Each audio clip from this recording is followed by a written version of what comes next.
Hi and welcome. So this is something a little bit different, a live recording where we'll take a look at pricing and have a look at a real world example. I'm putting myself on in the hot seat today. Got a very capable co-host in Asa as well, and yeah, it's something that a lot of us struggle with. This is something I feel like I've spent the last 6 years, 6 to 8 years, I've been doing this seriously, just on iterations of pricing, trying to get the pricing right, and often falling short and having surprise costs come out of nowhere. Um, Feeling like, okay, I can launch it at this amount, and then immediately I have to get an assistant, and then all of the profit disappears out the window. It's just trying to stay ahead of the curve, trying to stay ahead of the expenses has been a real problem. I feel like I'm just about starting to get grips now, but I imagine this is something you guys do struggle with as well. Yes. Yeah, and the response to our announcement that we're doing a special pricing podcast has gone down really, really well. So we've got lots of people interested in the recording, some people here live listening, and loads of interest in the Facebook groups and probably on your mailing list as well, Bracken, I think. So hopefully we're going to do everybody listening a good service today and yeah, give you some really helpful, practical pricing advice. I think that's the big thing. It's kind of no good getting into the theory if you can't use it. So yeah, and being able to talk purely about forest school pricing is really good. And yeah, we've got the benefit. So Bracken came to me, I think it was 2 weeks ago, and he said, I'm about to launch this new home ed offering, this specialist thing I'm putting together. Would you like to consult about price on it and on a podcast? And I was like, definitely, let's do it. So that's kind of what we're going to culminate in. But I think first we're going to just have a sort of small chat about pricing and that kind of thing. I wanted to ask you first, Bracken, starting out. I When I was advertising this, I wrote down that when we met last time to talk about pricing, you essentially doubled your prices. I don't think you quite doubled them, but you did some pretty drastic thing. And as far as I know, you didn't lose any customers. Do you want to just kind of talk about your experience so far with price, and then we'll kind of unpack that a bit? Yeah, I think I was stuck in that classic look around and price yourselves according to what everyone else is doing. And And prices are pretty low around my area. I mean, they range from like £3 per child to about £10 per child for an hour and a half, 2 hours, 3 hours. Doesn't seem to make a difference. So that was where I was at, and it just wasn't working financially. And I was kind of hitting some big issues because if you don't have cash flow, you don't have money coming in, then life suddenly becomes very difficult. So we did that consultation, and I think yeah, it was probably somewhere in the region of a 70% increase. Whoa. Just Wow. straight off the bat, it was a correction that that made things tricky. I was really struggling coming up to that. I was honestly, I mean, there's everyone's probably all had the same thoughts whenever they've put up a price. Like people aren't going to book. People are going to think I'm a terrible money grabbing, greedy person. Uh, it's going to reflect badly on me, and I'm going to get all of this flack and all of this negative feedback. And none of that happened. Few people didn't rebook. The vast majority did. And I actually went from booking at about 30 to 40% on a good month to booking out within the 4 months. So, and looking back, I also changed the price at probably the worst time, which is January. Like January Yeah, I price remember rises. that. Yeah. I mean, it's typical. You think about it moving into um, the new year, you want to get in New Year's resolutions, everything else. But it's cold, it's wet, it's dark. Nobody's thinking great outdoor stuff at an increased price. And but it it shifted. It was like a click. And I went from, as I said, 30 to 40% to near 100%. It stayed that point for a while, and it's dipped a bit here and there, but it's stayed pretty consistently profitable, which is Wow. fantastic. Incredible.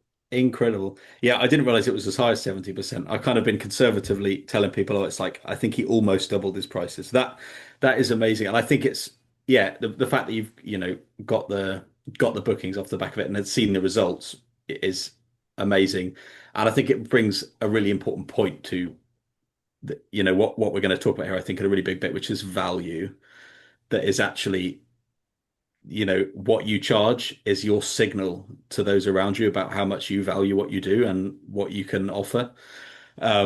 And yeah, who'd have thought, in a place where there's people doing £3 sessions and £5 sessions and £7 sessions, and uh, that someone's going to book one that's 70% more expensive over What, one of the out cheap of ones. curiosity, what did you start at and what are you now?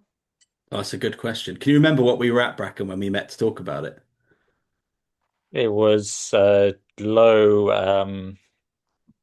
Yeah, it was about 8, 9, and then pretty much up to 15. Yeah. Wow.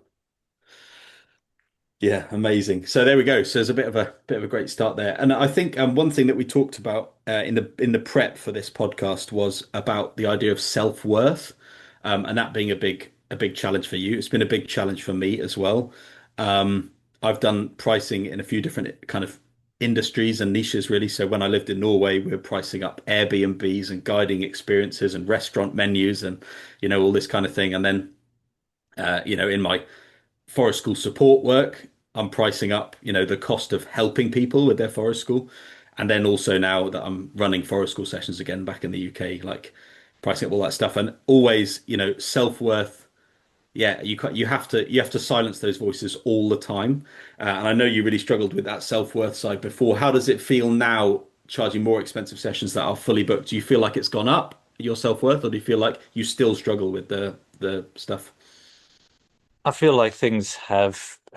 I mean, it's always going to be a struggle. It's one of those things you always come back to it, Mm, and it's something that you never quite get out of the way. But it has been really good, and I feel better about the sessions. And I was able to invest more money and more effort into building quality sessions because of it. So one of the first things I did a couple of months in was I hired an assistant. And that has changed my sessions fundamentally because it's taken a whole lot of pressure off me. It gives the families a better quality of session because it's not me running around trying to help 14 children at the same time. mm. It's the two of us, we bounce off each other, pack down goes much faster, setup goes much faster. It's much less stress. So it allowed me to make a big shift forward. Brilliant. What a great And the answer. the Yeah, fact that people still book after those price changes and continue to do it is really nice. Nice feeling.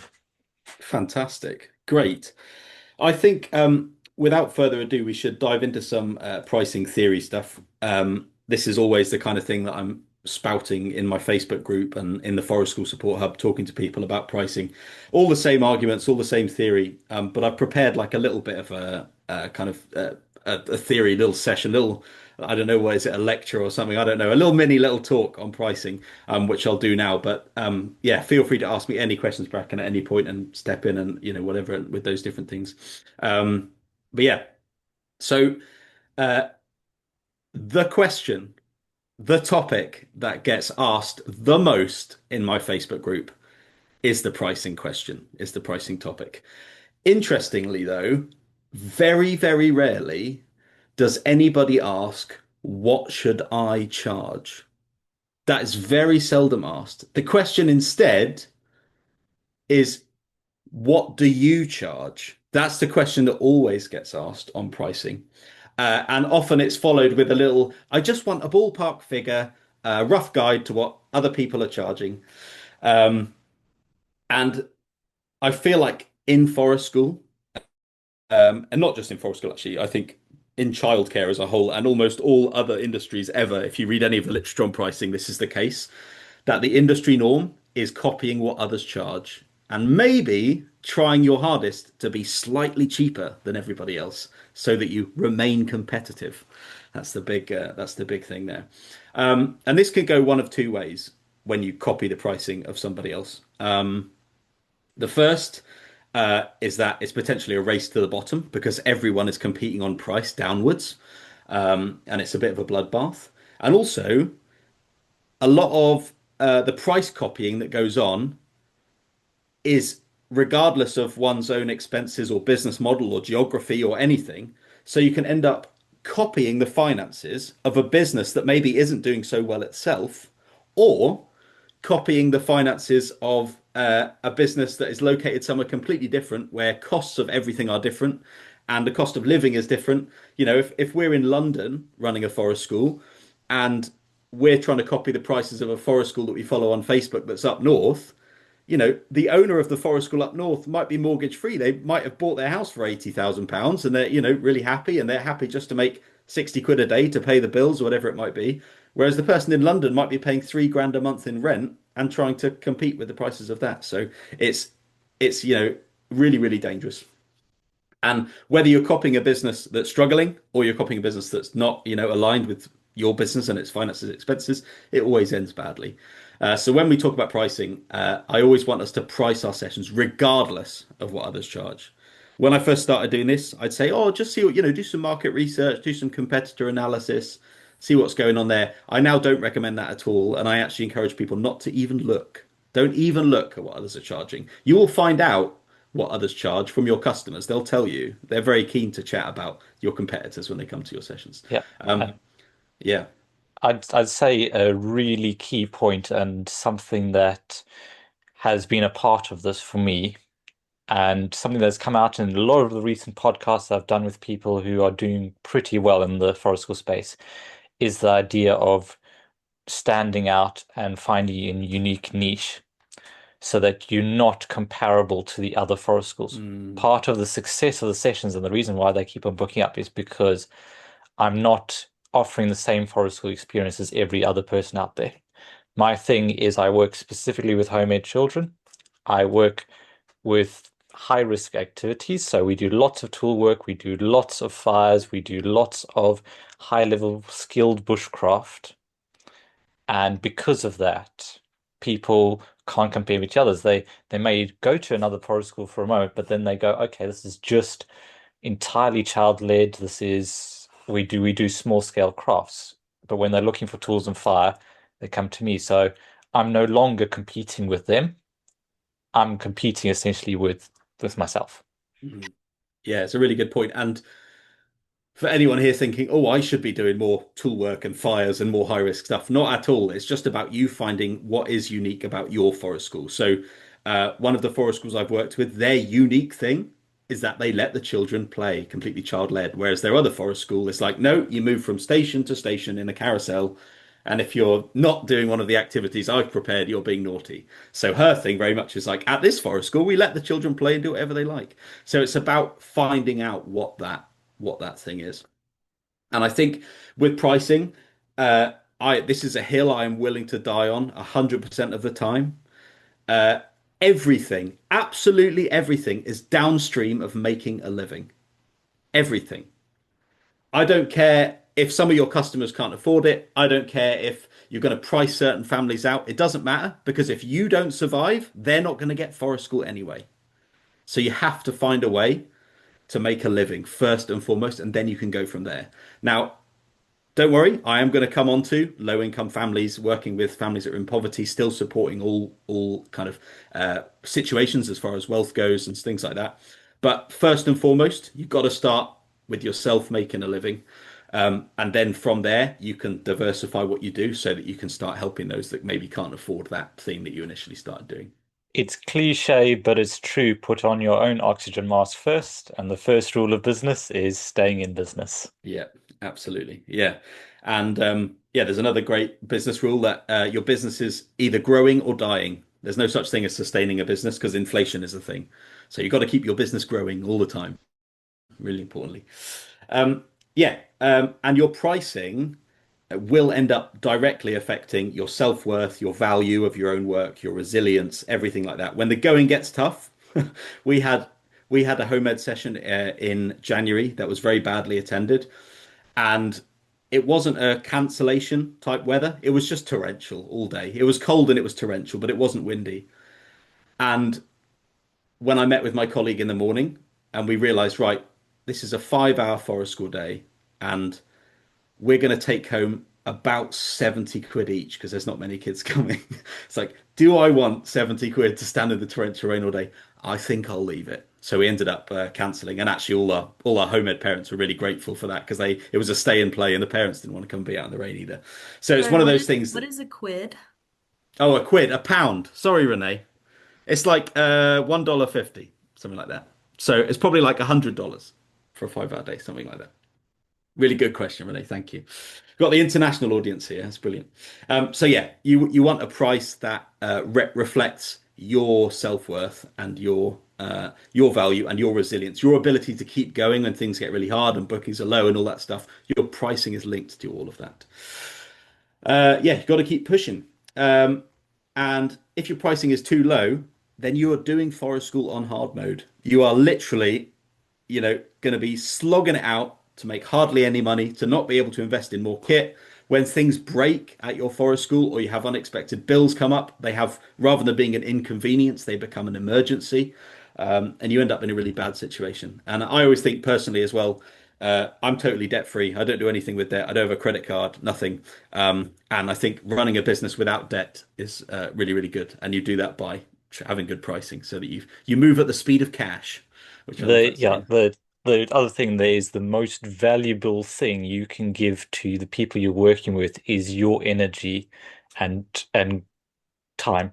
Yeah, So if you are running 51 sessions a week and running before school clubs, after school clubs, in between school clubs, and everything, and wearing yourself completely out, then you're not giving the people you're working with your best self.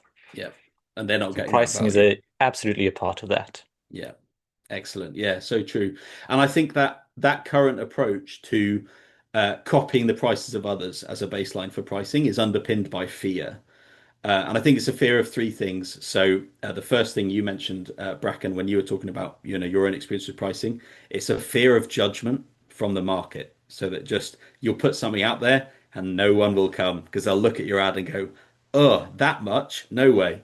There's also a fear of icky interaction. So someone's like, "Yes, please, I want to come to your forest school. How much is it?" And you say, "Oh, it's £50 a day," and they go, "Oh, okay." And you're there like, "Oh," fear of those icky interactions, and a fear of losing customers, so that your existing customers might decide it's not worth it and they move on. So it's all underpinned by fear. Now, in pricing, we also have value. They're two different things, but they are completely symbiotic. And don't let anybody tell you otherwise. Um, Value is the perceived benefit to a customer compared to the cost. That is the perceived benefit of customer compared to cost is value. And value is really important. If you're going to charge what your forest school is worth, then your customer needs to see that value. You need to communicate that worth in how you talk about your business, how you advertise your business, how you put your price tag next to what you do, how you describe what it is that you offer. And value is completely subjective, completely. What's valuable to one person is not valuable to another.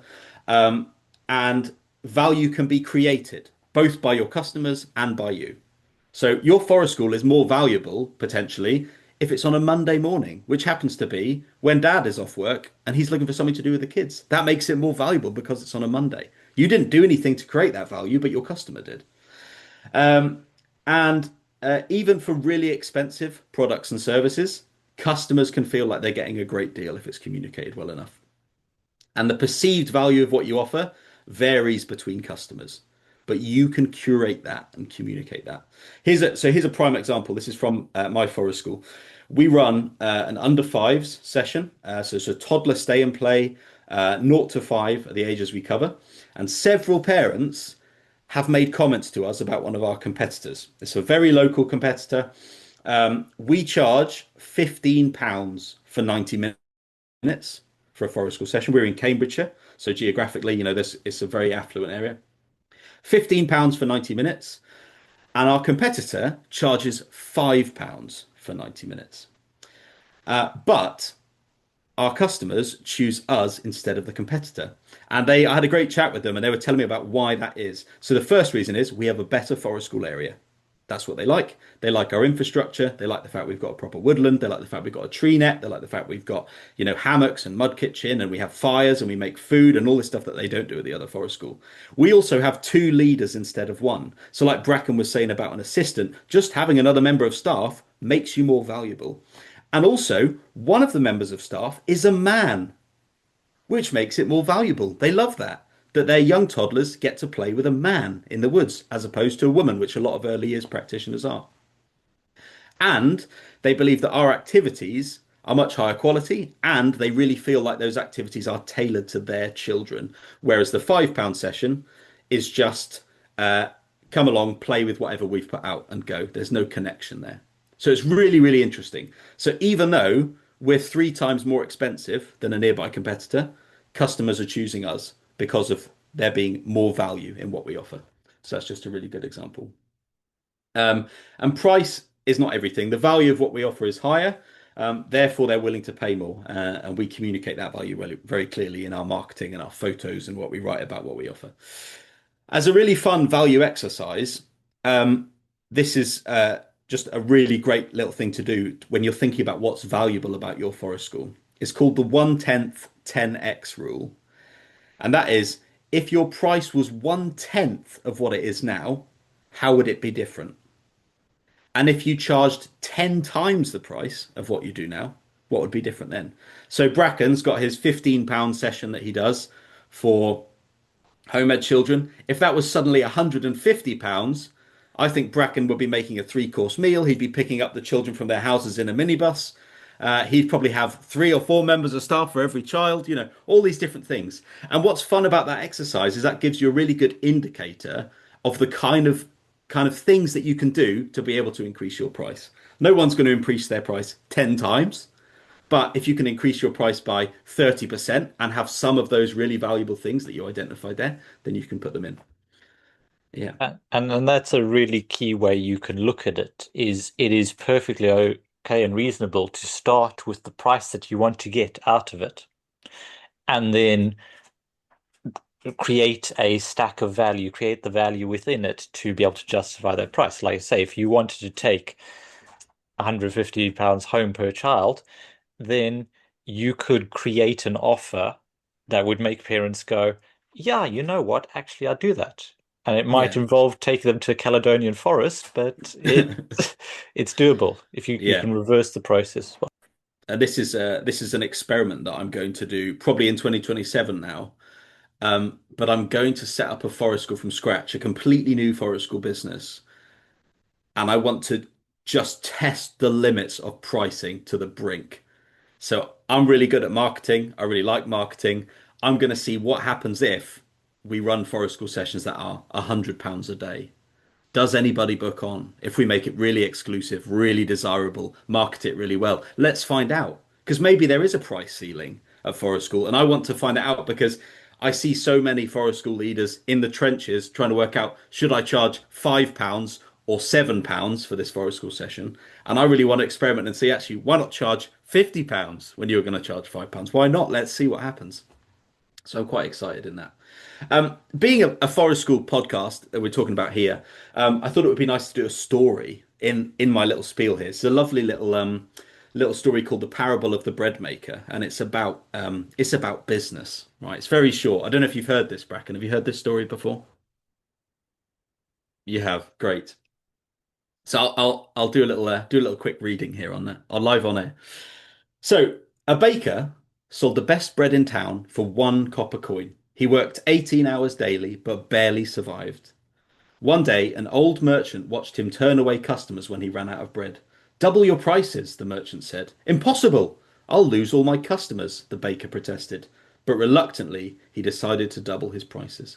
He lost half his customers, but made the same money working half the time. With his free hours, he experimented with new recipes. His bread got even better and sold more. He doubled his price again, lost half his customers, but profits stayed the same. The customers who stayed valued quality over price. A year later, he sold the same number of loaves he used to, but at 4 times the price to his favorite customers.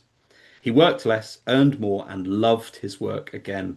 The price you charge, said the merchant, is how valuable you tell the world your work is, and the world believed you as soon as you did. And I think that's just a lovely, lovely little story there, just to kind of show how raising your prices can make your life easier and what you offer much better for people in the long run. And who knows, there might be people out there looking for something at that price range. Yeah. I mean, we at the moment we price often at the lowest denominator. We price as low as we possibly can, and we try and reach people at a low price point. But there's a lot of people who will look at a price and go, I don't know whether that's worth it. It's if you see a craft um, day for £2, £3, what sort of thoughts do you have about the quality of that? Mm. Yeah, it doesn't necessarily seem like a great deal. You might think, oh, it's not going to be worth going because it's not going to be very good.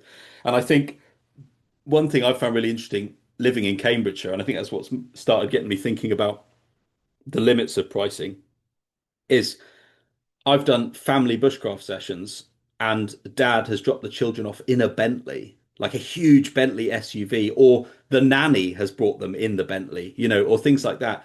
And you just end up thinking, like, wow, those people would definitely pay a lot more. And for some very wealthy families, now you might live in an area where there isn't a lot of wealth and things like that, but if there are wealthy families, typically wealthy families look for the expensive stuff because they want to do something different. So it's just an interesting kind of discussion point for us to kind of think about, and I just want to just kind of plant those seeds in people's heads really. And I think in the story, the baker is working himself to exhaustion, not making enough money. The ongoing custom is more important than his own well-being. And this is a really important reframe that we need to have on pricing. Just like I said before, everything is downstream of making a living. And we need to be taking care of ourselves first, putting on our oxygen masks first. As harsh as it sounds and as brutal as it sounds, those are my sort of strong opinions. And charging accurately might mean that some people can't afford you. And if that means you get to pay your bills and have a good work-life balance, that's okay. And in reality, it's actually about fear again, because we fear our customers not being able to afford us more than it actually happens.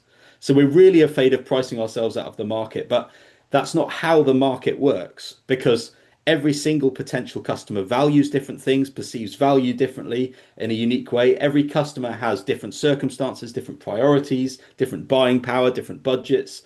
And trying to guess this and constantly worrying I'm too expensive is a recipe for disaster. And I'm yet to have any customers leave over price. I've had customers leave for other reasons, but I've never had a customer leave because we've increased the price. And even families that told us we're too expensive have found ways to make it work because coming to forest school is really valuable for them. And that just goes to show that actually people will spend money on what they believe is valuable to them. So it's more of a fear thing. This idea is that customers will leave is much more grounded in fear than it is in reality. Yeah. Have you had any parents leave with price as a reason, Bracken? Um, I've had people just drop out. I can guess it might be price. Mm, It sometimes they move away, sometimes different things happen. Sometimes they're just making priorities and they go, okay, well, actually would rather go to this other session. Like child disappeared because there was an adventure uh, creation challenge or something, and they would get to do mini engineering mm, for 3 months, and then they wow. came back in, and it's interesting that there's some families who will take their children to 6 different sessions over the course of a week, and they will really haggle on price. They will try and get the lowest price because they want to do lots and lots of different activities. And there's a few that go, okay, no, we only go to one other session other than yours because we want to put our money towards things that we find really valuable. and we actually like a more relaxed week. You don't know what people want, and in the end, you can't please everyone. And the saying about if you don't have anyone tell you you're too expensive at all, ever, then there's probably something not quite right with the pricing. Yeah. And I think a really big thing is that if people here have a forest school business and they're not getting bums on seats, I can guarantee that that is not because of your pricing. It's because nobody knows you exist. It's really, really important. Um, so many people go, no one's coming. I must be too expensive. I need to be cheaper. Whereas it might just be actually that you're not doing enough telling people that you exist and that you're doing stuff. But that's a topic for another time because that's getting well into the marketing world. I'm sure we'll get on that when we talk about your homemade offering anyway. So I'm nearly finished with my little spiel here. Um, if we don't copy the prices of others and we don't price based on what we think our customers can afford, what do? We look at our expenses. That's how we start. Uh, the most important thing I can say to you now is that the maths doesn't lie. It does not ever lie. You can't magically make it work. It doesn't matter what people think. It doesn't matter what competitors are charging. It doesn't matter what is fair or what is not fair. If you cover your expenses through your sessions and there isn't any money left over, or the maths doesn't add up at all, your business is not going to survive. You have to keep growing. So we have to start with the maths. Now, I'm going to go a little bit mathematical for a second and just talk about two different types of profit. So there is gross profit and net profit in business.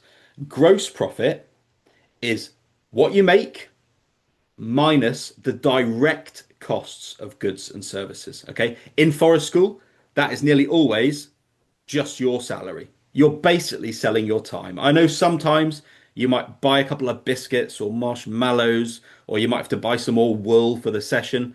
But chances are those biscuits and those marshmallows and that wool and everything will be used across multiple sessions. So the gross profit margin is actually just your time. Okay. So gross profit margin is revenue minus the direct costs of servicing that customer or those customers, as the case may be. Net is your revenue, so how much money you make, minus everything. It's what's left over at the very end.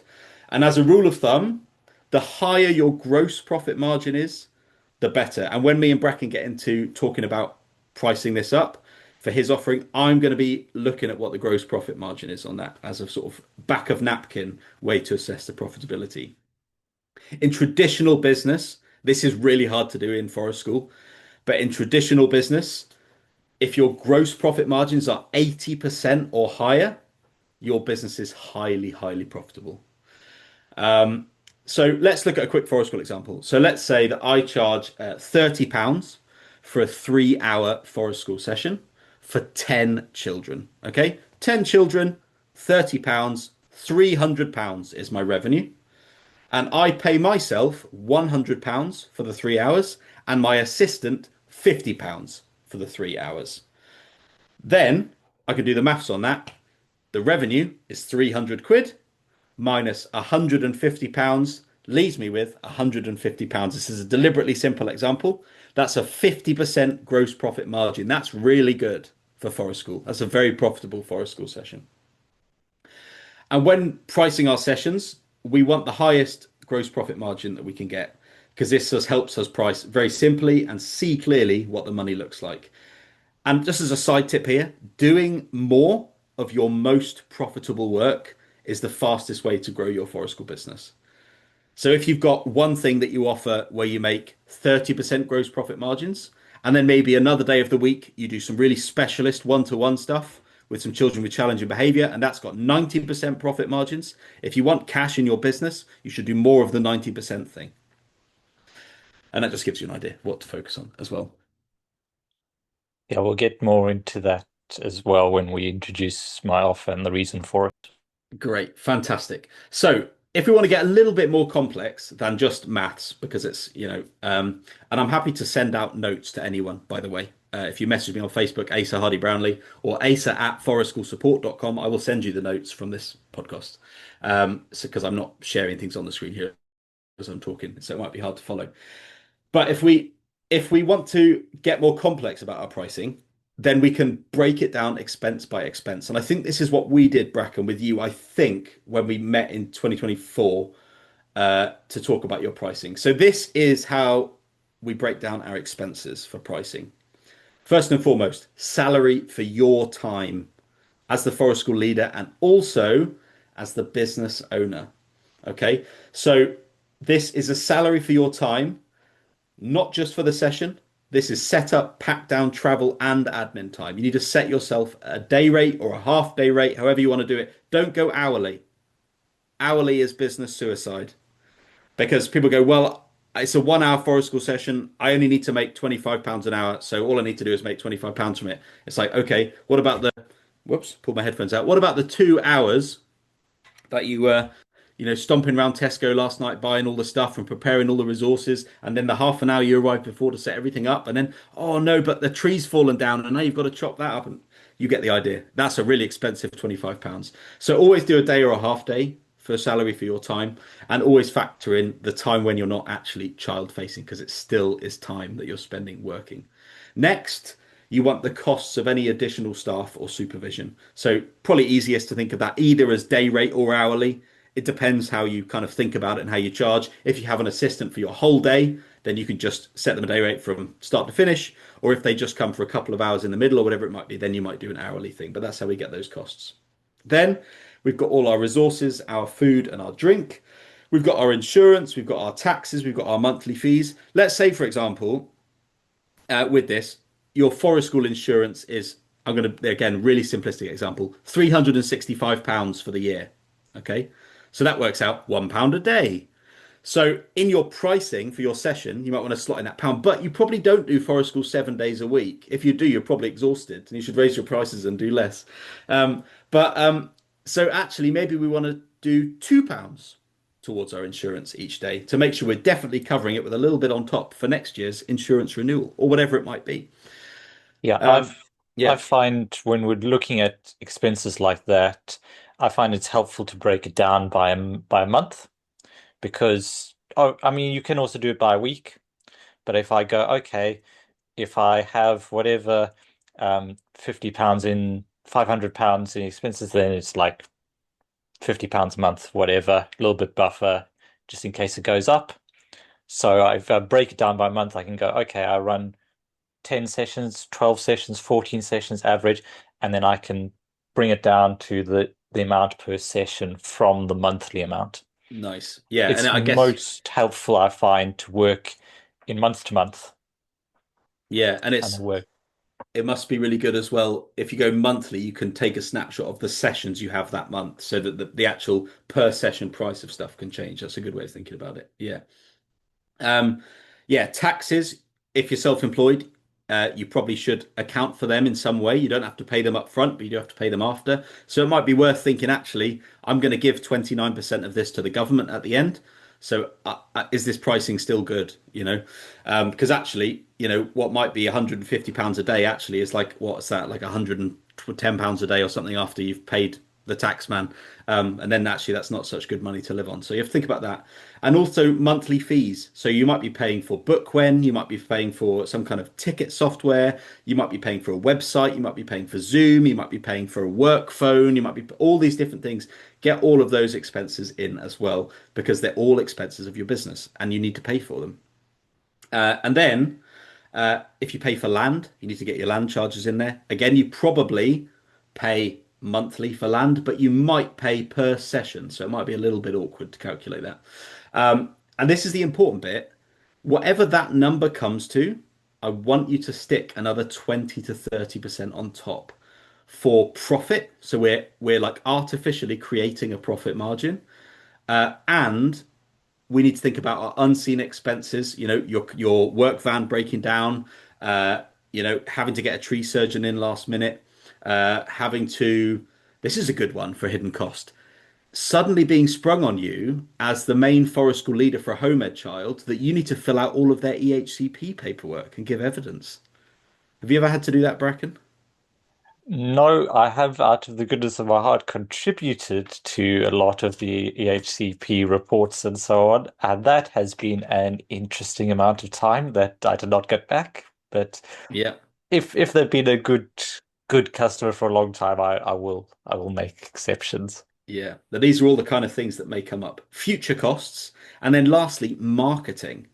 We should be putting money to one side for marketing, either paying ourselves to put ourselves out there, or money spent on meta ads, money spent on adverts in local newspapers, money spent on flyers that we go and put around the village, whatever it might be. We need to be spending money on getting new customers all the time. And I'll talk about that a tiny bit at the end of this as well.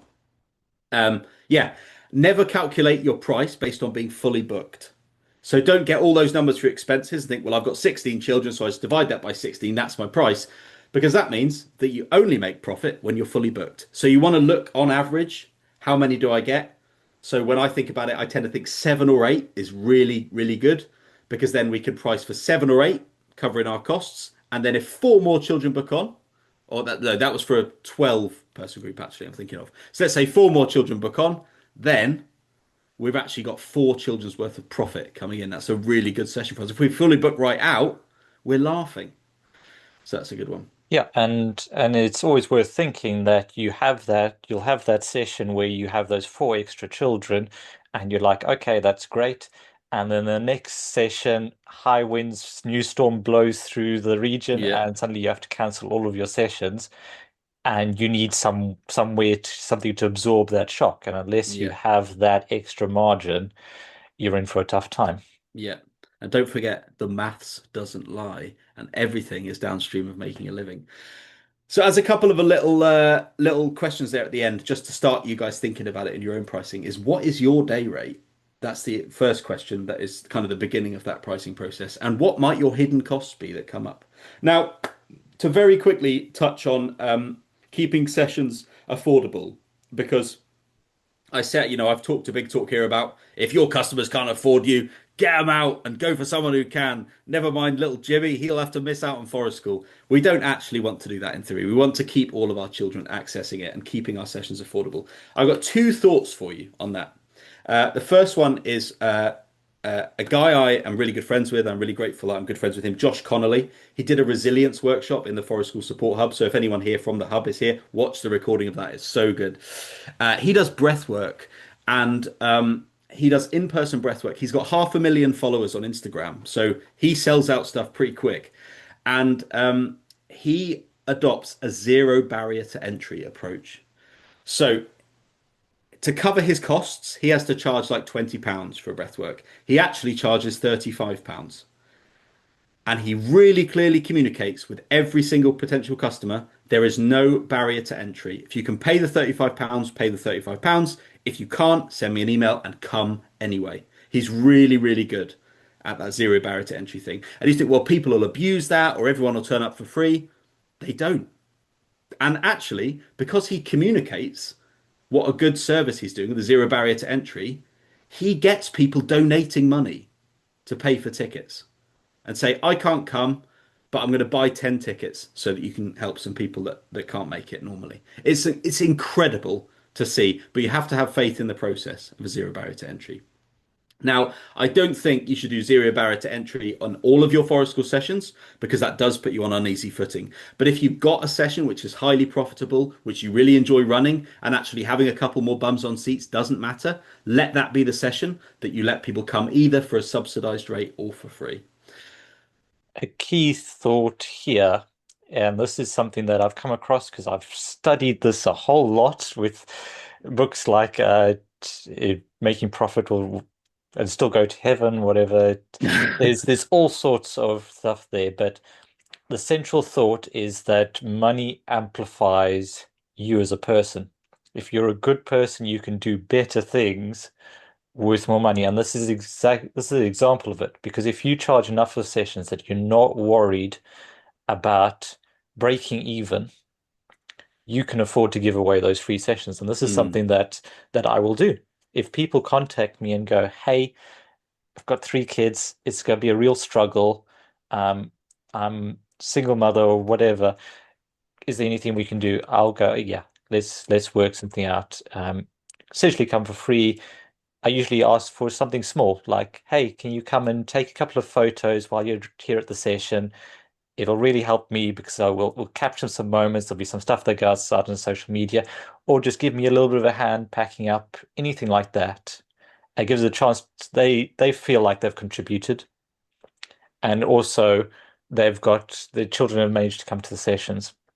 And if you see any amazing photos on my website or social media, it's all taken by a person who I had this deal with, and it's worked out exceptionally. Amazing. What a great opportunity there. Yeah, that's really good.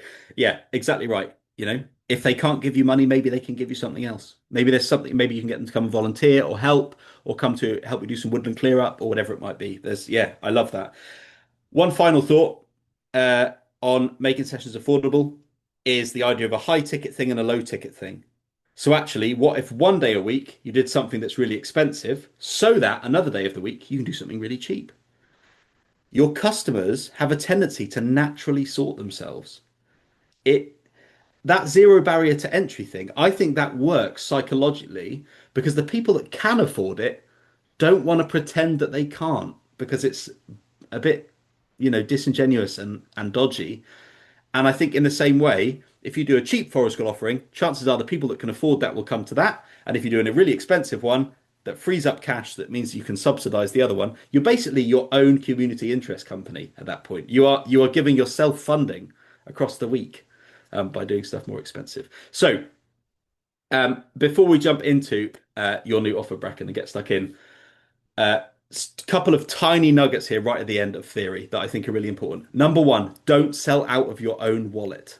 I don't know if anyone's heard that expression before, but selling out of your own wallet is when you charge prices that you personally could afford. Okay?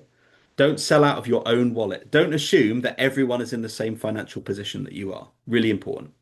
Um, there's a piece of marketing theory called the starving crowd, which is really cool.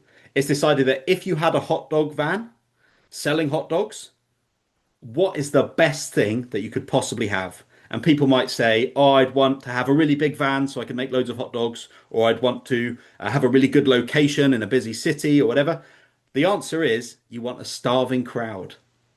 Then you'll sell out of hot dogs. And the same applies to forest school. You can find a starving crowd in forest school by doing your research, by doing your marketing, by having a target customer that you are finding. You can find those starving crowds, and you can help them with your pretend hot dogs, your metaphorical hot dogs. Lastly, this is a great point about uh, price elasticity and price ceilings. People think that price is inelastic. Okay, this is how much this thing is. But all the time, we're proved wrong about that. Why can I buy a £5 travel mug from a supermarket, or I could buy a Yeti one for nearly £50? How the hell is Yeti in business selling a travel mug that's 10 times the price of the one at the supermarket? And it's because they're all serving different people. And there's an amazing story. It's like a bit of an urban legend. Richard Miller, the company that makes watches, really expensive watches, the first ever watch they brought out, they put an advert in the newspaper. It was $13,000 for this watch. And their copywriter had made a mistake, so the price was actually $130,000 on the advert. They saw that this had happened. They thought, we've ruined our reputation, everything's screwed here. To their surprise, they sold more of that watch than they did any of their consecutive ones. And they realized that actually our price is very, very, very, very inelastic. And they'd created a watch that people that had really high net worth and lots of money were really interested in buying for its exclusivity. And how can that be? Because the watch is $13,000. That's it. That's the price. But they accidentally put another zero on it and happen to still sell loads. So that's my green light for you to experiment with your pricing and go a little bit crazy with it. And don't do $130,000 forest school session. That might you never know. Maybe you'll get like Jeff Bezos's kids or something come along. But yeah, if yeah, just don't think that there is a limit to your pricing because there isn't. Your pricing is your pricing. and you need to own that. And I'm done. Thank you, everybody, for listening to all my pricing spiel there. You give people a moment to kind of start processing all of that. So are you happy if we start diving into the Forest School offer? I'm very happy. I I want will to do. share my screen, but I'm not sure if it will let me because you're the host, and I don't know if you stop being the host whether it will stop the recording. So let's just Yeah, carry on as we are, and I will take notes in the background. we will work with it. So, Brilliant. bit of background. So I have been running these Forest School sessions for homemade families for quite some time, nearly 3 years in the same woodland. And there's a few families that have been with me pretty much from the beginning to the end, and they are kind of my dream customers in a way because they've booked on time, they've shown up without complaining, they've engaged with the sessions, they've loved the sessions, they've become good friends, and this is something that I want to continue. Now, currently, I have been moving, as some of you might know, into a more therapeutic direction. So I've recently qualified as a therapeutic practitioner. This means that I do wilderness interventions and I've got a new CIC and everything is happening in that direction. But I didn't want to give up forest school. But at the same time, as much as I loved these sessions, they were taking up the majority of the effort that I was putting out and really only yielding kind of at the lower percentile of the profit. Well, this is something that, as I said earlier, would come back to because if you've come across the 80-20 principle, so Pareto principle, where it's whenever you have things distributed across a scale, they don't necessarily all fall in the same place. So it's usually 20-80. So you can say it like 20% of your customers will bring in 80% of your revenue. Those are those brilliant customers that come right from the start that when I go, hey, I'm launching a family camp or we've got this weekend happening over here, they come and they spend their money. And those at the same time, you can also have people at the other end of the scale, there'll be maybe 10% that present 90% of your problems. They're the ones that are never quite happy with anything. And I would recommend quietly letting those go and saying, hey, you might want to find a forest school that can serve you a bit better. And this is about managing your time, managing your energy, and finding the things that work best for you. I would say I'm a halfway decent forest school leader, but forest school is not quite where 100% of my heart is anymore. But I want to keep it going, and I want to keep it going in such a way that I can ensure that it's sustainable long term, so I can continue helping these families, continue spending time with them, continue to do fun things. At the same time, I need to free up time and energy. So the goal for this offer is to go from it used to be weekly sessions, going down to 3 a month. This year it's been fortnightly so far, and then bring it down. And I know with the other commitments that I now have, I can only spare the 1 day a month. So I want to offer them something that replaces those fortnightly sessions and more all in 1 day. So we can still have that longevity, that time together to do great things. Nice. So there's the primary goal, to create a homemade kind of I've kind of mentally been calling it a community day where we get into depth. Where before it was I used to run a morning session, an afternoon session, there'd be 2 hours a piece. The morning session was more for the younger ones, afternoon session was more for the older ones. And we'd do a bit more crafty stuff, bit more play in the morning, and we'd do a bit more focus tool stuff in the afternoon. But it was still quite free flowing, still in essence forestry. But Great. the idea is to bring it into 1 day, so we have lots of time together, and it's time where children can play and really get into flow and have time to play and also come in and engage with activities fully. Chance for parents to properly unwind and get their nature and woodland fix and spend some quality time with other adults, which for homemade families is really important because if you're inside a house with your children all day, every day, it does get a bit much. Mm. So Yeah, my idea is fantastic. try and create a profitable, sustainable offer that I can offer for a long time and that works for those families. Great. So the current one, that the morning and afternoon 2 hour ones, that's the one that's £15. Yeah. Yeah. And that's a stay and play, isn't it? Is that right? Yes. Yeah. Yeah. Yeah. And the new one, the day, is that also a stay and play, or is that going to be drop off? I would like it to be a combination optional either on. I plan to have an assistant there, so if everyone wants to drop their kids off for a day, we will make it work. But Yeah. I want to a big thing for a lot of homemade families is the connection between the children and the parent. Because they don't spend very much time apart, it can be difficult to start to build that independence. So I want Mm, chance for parents to go, okay, I need to run an errand, drop out for an hour or two, come back in, and know that their child is safe and happy. great. Lovely. Really nice. Okay. The reason I asked that is because with home ed sessions, with sessions in general, um, if it's a drop off, it's way more valuable than a stay and play. Um, and I think it's finding that balance of how you communicate that lovely flexibility so that the stay and play people feel like they're getting a great deal, and also the drop off people feel like they're getting a great deal. It sounds like you've got a really nice kind of flow to it and familiarity with it. So actually, it will probably be that a lot of home ed families stay sometimes, go sometimes, run an errand sometimes, whatever it might be. So Um, this is coming back to kind of your customer avatar, yeah. where if you don't know your best customer, you kind of guessing, you're kind of drawing up the list of what you see their qualities are. But I know my best customers, and they're the ones they come to the sessions because they want to engage with the skills. They want to have some time to fire. They want to make a wreath. They want to make a dream catcher, or just learn a new skill or see their children playing. So originally my thought was, okay, I'm looking at a whole day thing. It needs to be higher ticket. Should I have a drop off? And then talking to the specific parents and families that I want to have made Mm, me realize they value being at the sessions a lot. great. Excellent.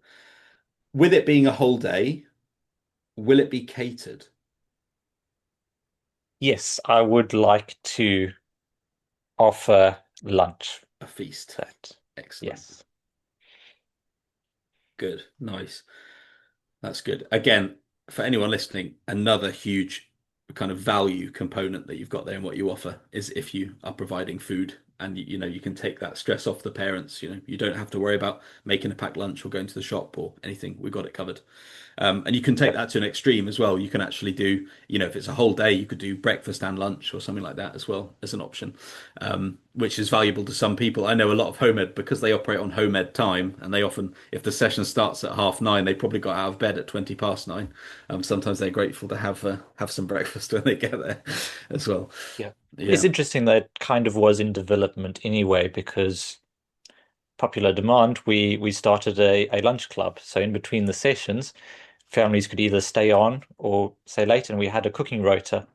Everyone lovely. would cook, say, once a block, and they'd be their turn to cook for whoever was in the lunch club, and we kind of passed it around. So it was a nice little thing that only required me to put in a little bit more effort once a block, Mm, and I got a lot of good lunches out of it as well. very good. It was a nice extra way to add a little bit of value without actually adding that many costs. Yeah. And it sounds like you added value for yourself because you didn't have to bring a packed lunch and you'd be cooked for by these lovely home ed families. That's great. Oh yeah, some amazing sticky ribs. Oh, so good. Oh, fantastic. I haven't had my dinner yet. This isn't good. So yeah, great. Okay. So we're going dedicated families, good friends. We know them. We're calling it the Home Ed Community Day. I think that's a lovely working title, by the way. Um, yeah, so we're transferring from morning and afternoon every fortnight to a full day. Do you know the timings of the full day? Is it 6 hours? Is it 5 hours? What are you thinking?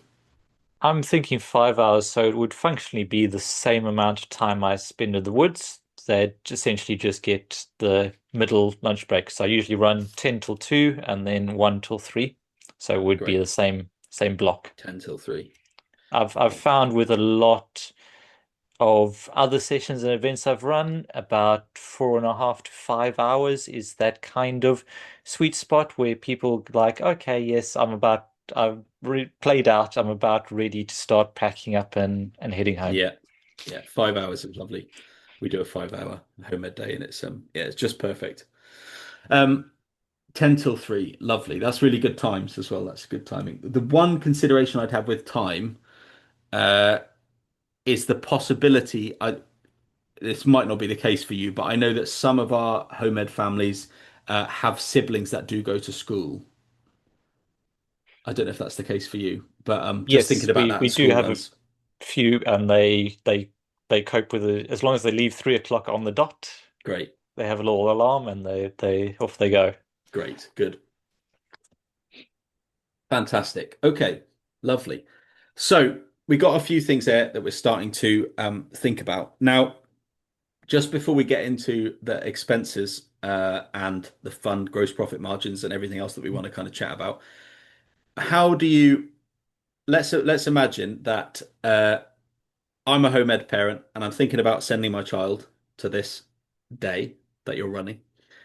I want you to sell it to me in, with all the nice language, selling all the value points, your vision for the day, everything, just so I can get a sense of the kind of the vibe of the session, because that's going to really help us kind of thinking about the pricing and that kind of thing.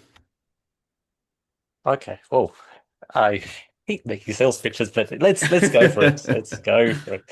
So it is a community forest school day, so it's a chance to meet like-minded parents because chances are if they're enjoying if they're coming on a session like this, they enjoy being outside, they value child-led learning. I find that majority of the families that come end up being of a similar mindset. I Yeah, mean, it's not long before we start talking about foraging and sourdough starters, and it's very much an outdoorsy group. And yeah, the caliber of person that you meet on these sessions is amazing. But at the same time, try and keep the sessions really small. So I tend to go for between 12 to 14 children, depending on.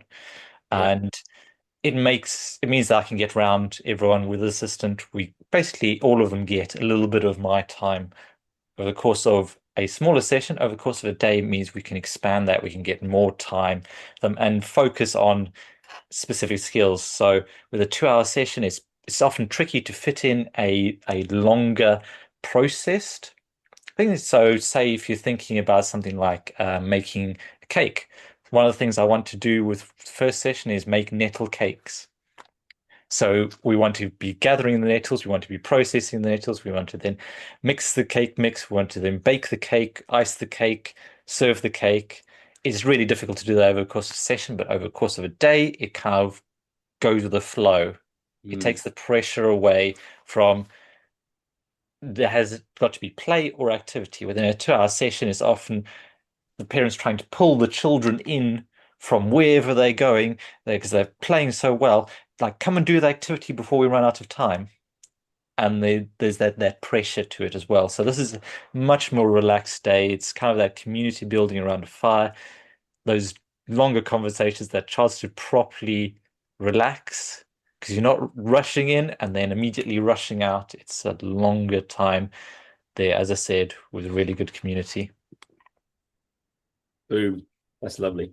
Top of all I've, that fire tools and yeah, amazing crafts we get to do. that's lovely. Excellent. How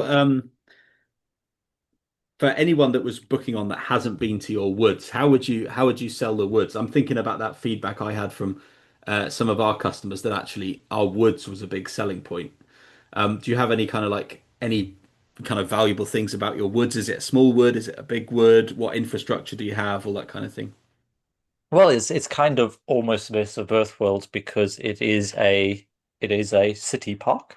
So it is in a relatively urban area, which means cool, lots of car parking, proper toilets, not a long walk Excellent. from the Forest School site. Really nice, big wide paths that don't get muddy, and then you duck into the forest wilderness, and we're just like tucked away off the path. So we barely get anyone walking through there. It can be absolute bedlam on the main path in the middle of summer, and you step into the woods, and immediately it's a different feel. So we're in this kind of little beach glade.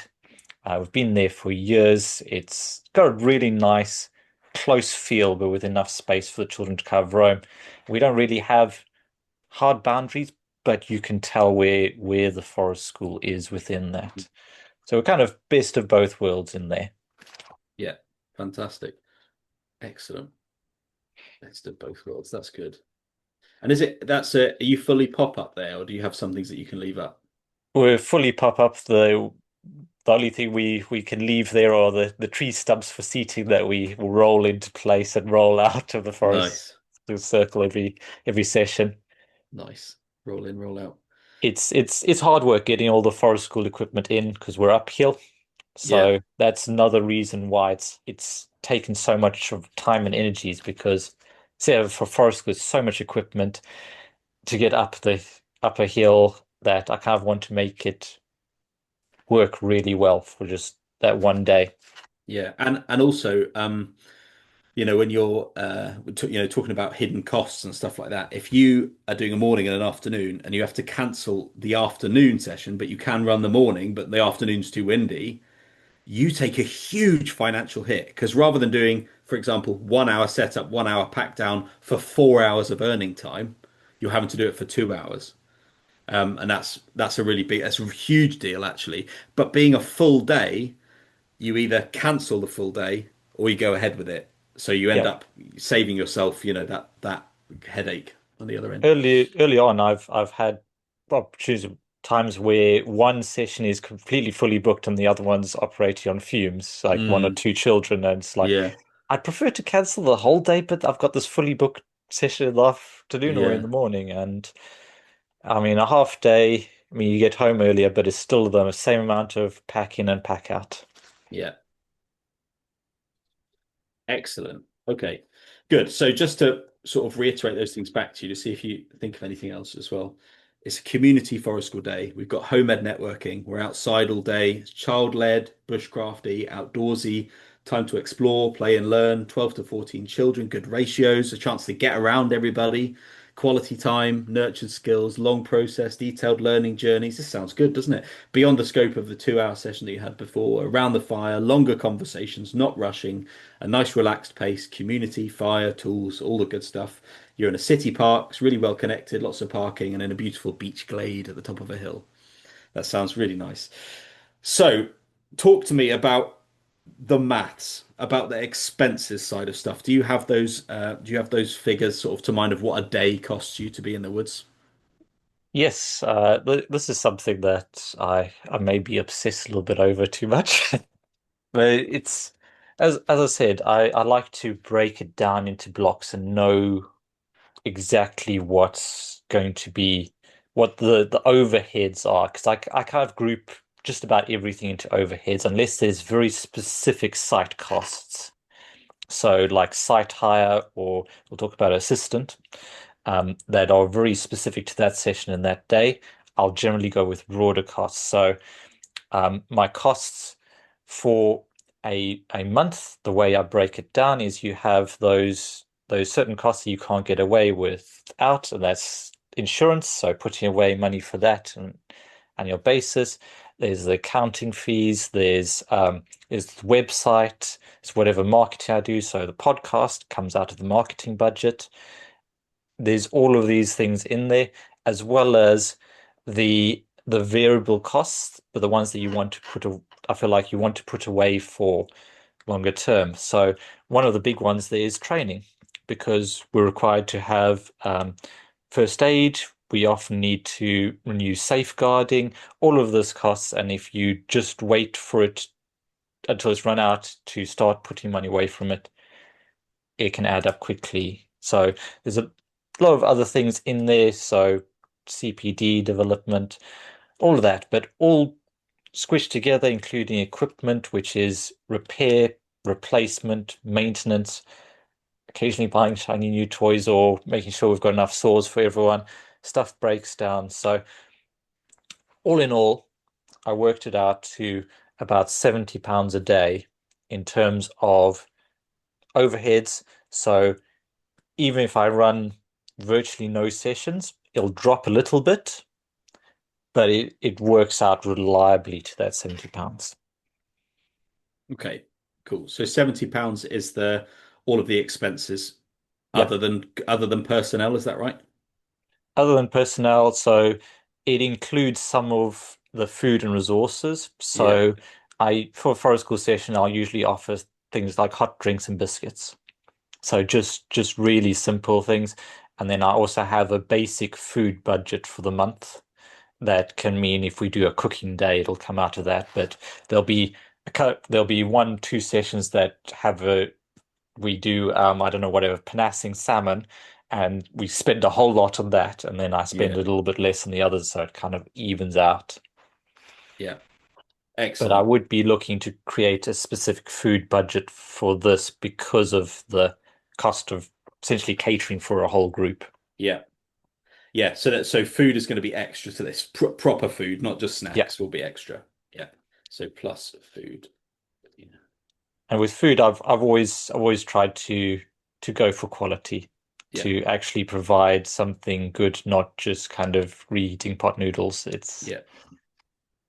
It Yeah. And brings if people together, and it's valuable and worth doing right. absolutely, it's really therapeutic and nurturing and all of those good things, having proper good food. I think in the nice thing about a full day model is that you've got a little bit more margin for food just by the fact that you've got more time there. Because if you're doing a 1 hour session that's maybe, I don't know, £10 or something like that, um, then if you're, £3 per child for food, that's like a huge percentage of, what you're offering. Whereas having a whole day, £3 of, I don't know, £30, £40, whatever it might be, is much, much less of a percentage. And actually, so that's an idea of thinking, do I want to do a food budget for the whole group, or do I want to go for like a per head kind of thing? Is something to kind of think about and consider. It's kind of much of a muchness, but it's just how you think about the numbers in your head. Yes. Yeah. Um, yeah, excellent. Okay, so we got your £70 overheads plus food, which we'll have a little think about in a minute. And then is it just personnel after that, or is there any other expenses? Personnel and site hire. Oh, site hire. So Yes, good. currently pay about 110 for assistant for the day. Yeah, And then to complicate it all, site hire is a percentage, so it's a 15%. nice. 50% of turnover, is that? Yeah. Yeah, Of all top line revenue. yeah, yeah. Great. 15% of top line. Okay, nice. And now for the big juicy question, how much do you pay yourself? So this is where, as you said, things get interesting, and this is where I'm const just to kind of illustrate my thinking on this. This is where we often come a cropper, because the comparison to other jobs, to other roles, to what you think you should be paid and everything else makes things pretty difficult. So Mm, one of the first exercises that I did when I was looking at costs, at like, okay, what would I pay myself as a absolute minimum? And that was when I started getting into the difference between employed and self-employed. So self-employed, as we well know, there's a lot of extra costs. mm, It's not just the easy ones to see, the sick pay, the holiday pay. It's the stuff like pension contributions. It's the I mean, for a lot of us, I mean, I I think about it a little bit less, but paternity and maternity leave, like what happens if you need to give yourself long-term sick leave, or you need to go and be there for your partner. I mean, this is something that may well come down the line soon for me. So I need to be thinking about that. So looking at that, I went, okay, even if I pay myself minimum wage, unless I pay myself at least 15 to 20% more than that, I'm effectively dropping below. mm. So that was the first thought. Then moved on to, okay, getting paid for experience and qualifications. So I did a degree in education. I did my forest school level 3. I work at a high level. I've done my bushcraft competency. I've got skills and qualification. I've probably spent several thousand on CPD and skills development. So that's kind of got to get worked into it. It's a cost that it should quite rightly absorb. And then the other thing, as we talked about earlier, it's not about contact time.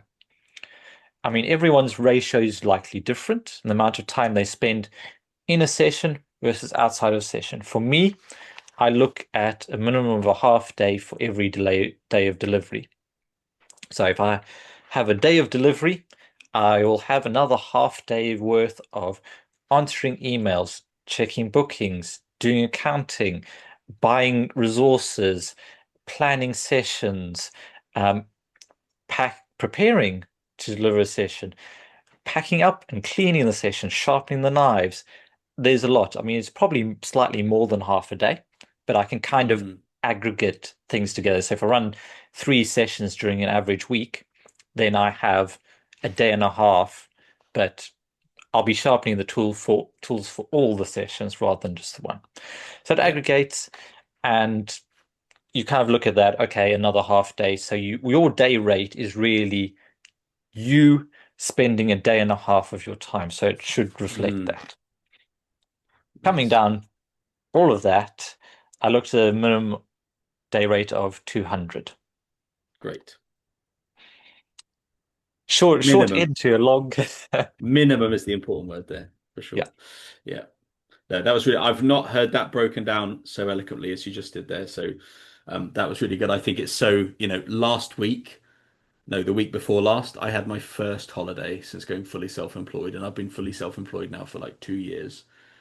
And that was the first time I felt like I could afford to have a break. And that's scary because when you're employed before that, you just, yeah, I'll just put in my request for leave and I'll go and do it and I'll be paid. And like, this is the kind of like, really, we have to get really serious. And this is the math doesn't lie, like completely it doesn't matter what, any customer wants to pay or things like that. If you can't pay yourself that wage, you're not going to survive, all the trials and tribulations of life.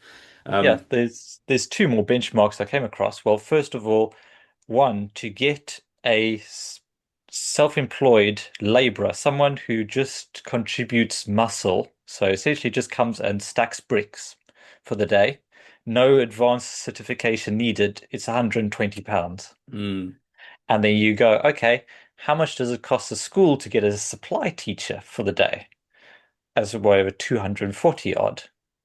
So yeah. you can start seeing that if you're only expecting to take home £100 a day, you're really falling below what person with your skills qualification, and honestly, often forest leaders are in charge of other people's children, in charge of keeping them safe. That is an incredibly valuable thing. Huge.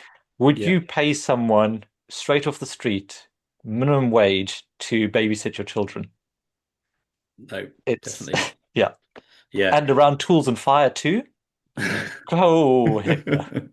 It's so good. It's so good to put it that way. And it's, wages are moving so fast with inflation now. You look at some of the outliers in the supermarket world, like Aldi and Lidl, that are paying really well. You do a 10-hour shift at Aldi, you're making £140. And that's with all your national insurance taken care of and your pension and everything. And you get a paid break and you get holiday accrued and everything.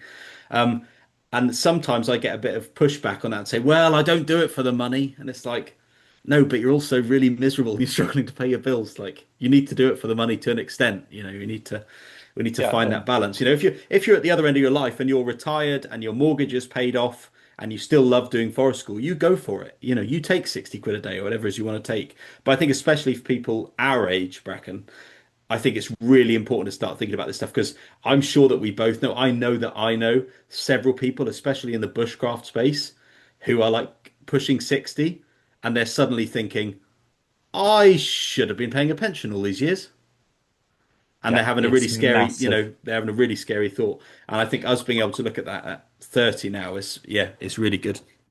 Yeah, I Um, mean, we go avoid getting political with you, but the fact is pensions it's going to be tricky. It's going to be tricky on just a state pension.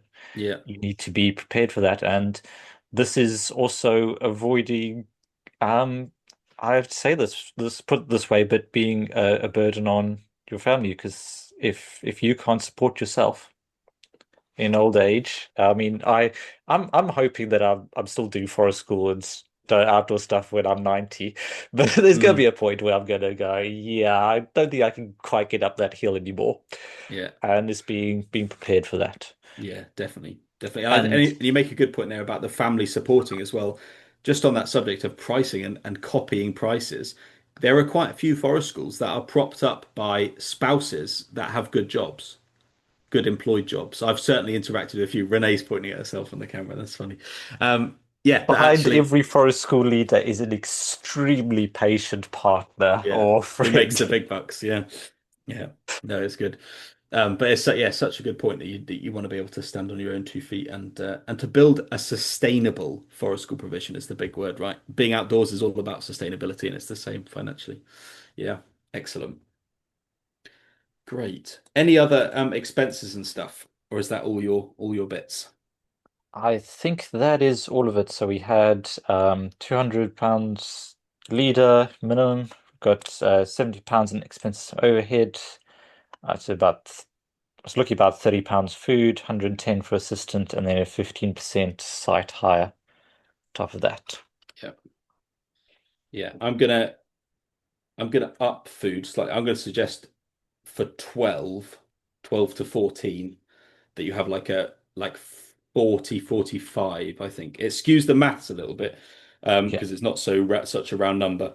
But I think that that'll be quite good to just have that margin in the food because actually if you're panassing salmon that's it's going to get crazy and it equally even making wild garlic pesto suddenly you're buying a bottle of olive oil and your business goes into liquidation to buy the olive oil for making the pesto so it's yeah it's always a tricky thing so 310 is your personnel that's a minimum because you want minimum 200 and £70 for the general expenses, 45 for food, let's say, um, and then land 15%. Is that right?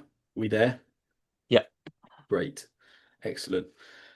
So 15% we'll leave that be for now. But what I want to do is I want to add up all of those numbers as they come. So that's I'm going to do it fully in my head. 425, is that right? Here, let me see. I've got my favorite tool, the calculator. Uh, I think it's 425. yeah, with the 15% site hire, it's 488. 488. Great. Okay. Nice. 425 slash 88. Okay. Good. Yeah, percent profit shares are nice when you're starting out, but they do make things slightly confusing later on when you Yes.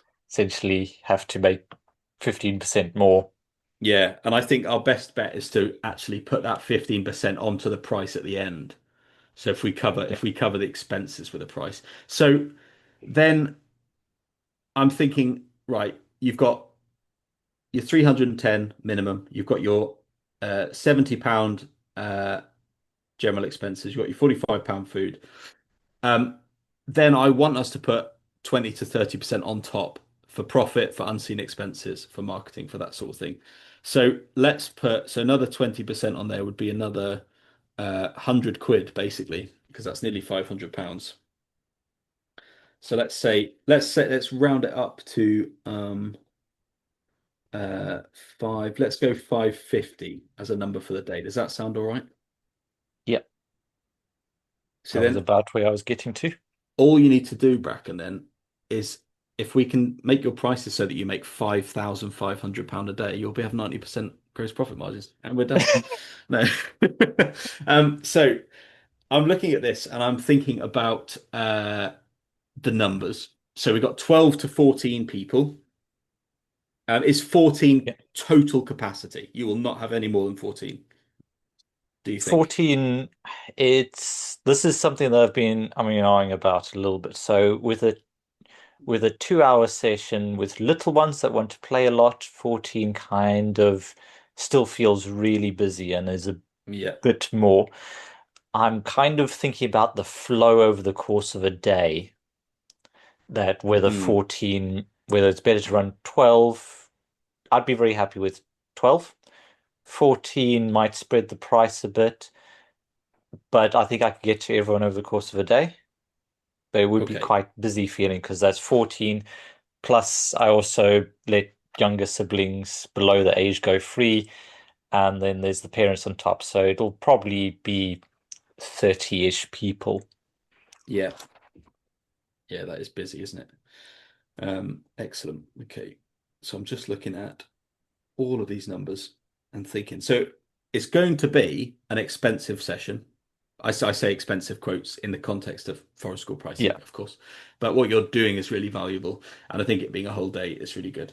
Um, and I think there's a few different things we can talk about with it being one day a month. You've got some lovely scarcity built in there. There's a bit of urgency around the bookings, which makes everything more valuable.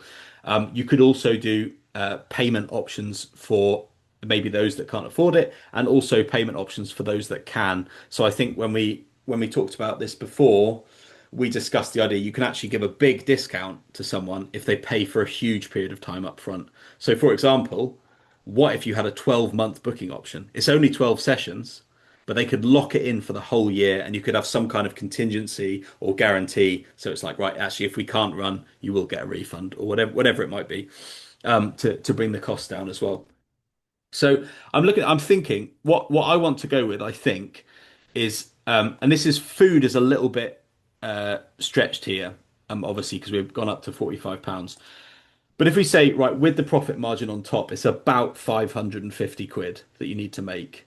The yeah. number that I feel like would be good to test is between 50 and £55 a day. How does that feel, kind of how you've already been thinking about it and what pricing you want to charge?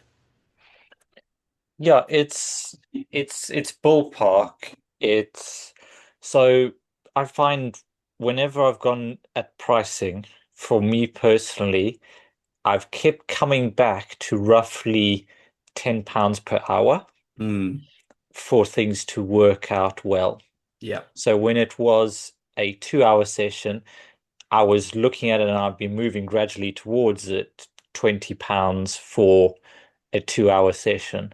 Yeah. So somewhere in the region of that 40 to 50 was where I was landing anyway. And functionally, what parents were paying per month won't be very different because Yeah. it'll be one session rather than two. Yeah. So instead of paying for two sessions, paying whatever 36, they'll pay 45, Yeah. 50 for one. Yeah. I think you've set yourself up really well there because yeah, it's actually not that much of a jump from their current because home ed people think a lot in budgets, don't they, for the month because they're affording everything. So actually, the forest school pot doesn't get much bigger by doing this, Yeah. but it's actually much higher value, much higher quality.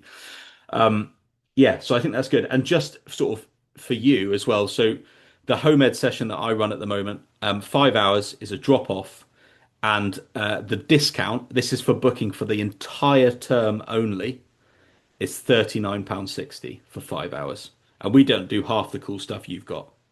And we do have up Yeah. to 16. So we're very, very different feel to what you've got. Yours is much more exclusive. It's much more centered around the holistic thing. So actually, I think it's, yeah, looking really good. I would be tempted to go in at a £55 price point,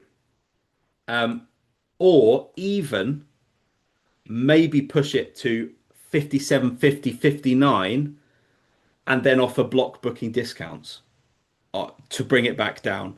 Because what's nice is if you can make your ad hoc one-off session price a lot higher, it makes it a huge deal to book in block.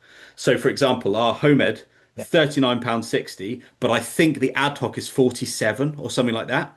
So actually, when you display those numbers to them, it's like book 12 sessions up front and save whatever 100 quid or it might be off the booking. It looks really good, and I think Yeah. that's yeah.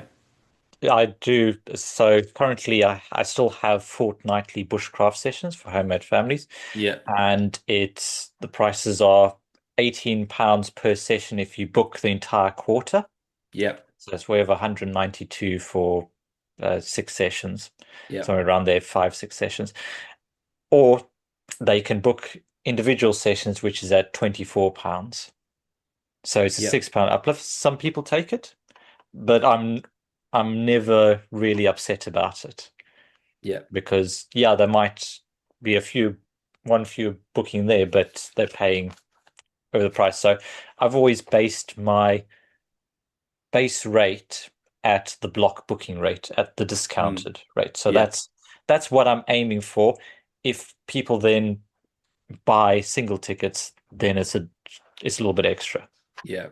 Fantastic. Yeah, and I think the other nice thing about that as well is it becomes such a deal to book in block that if they have holidays or they have sessions they can't make, it doesn't matter because it's still cheaper than booking ad hoc, which is a really good thing to be able to do as well. Because actually, if there's any squibbles then about, oh, well, I can't make that session, can I get a refund? You can say, well, you booked for the block, but actually that's still cheaper than if you book them all ad hoc apart from that one.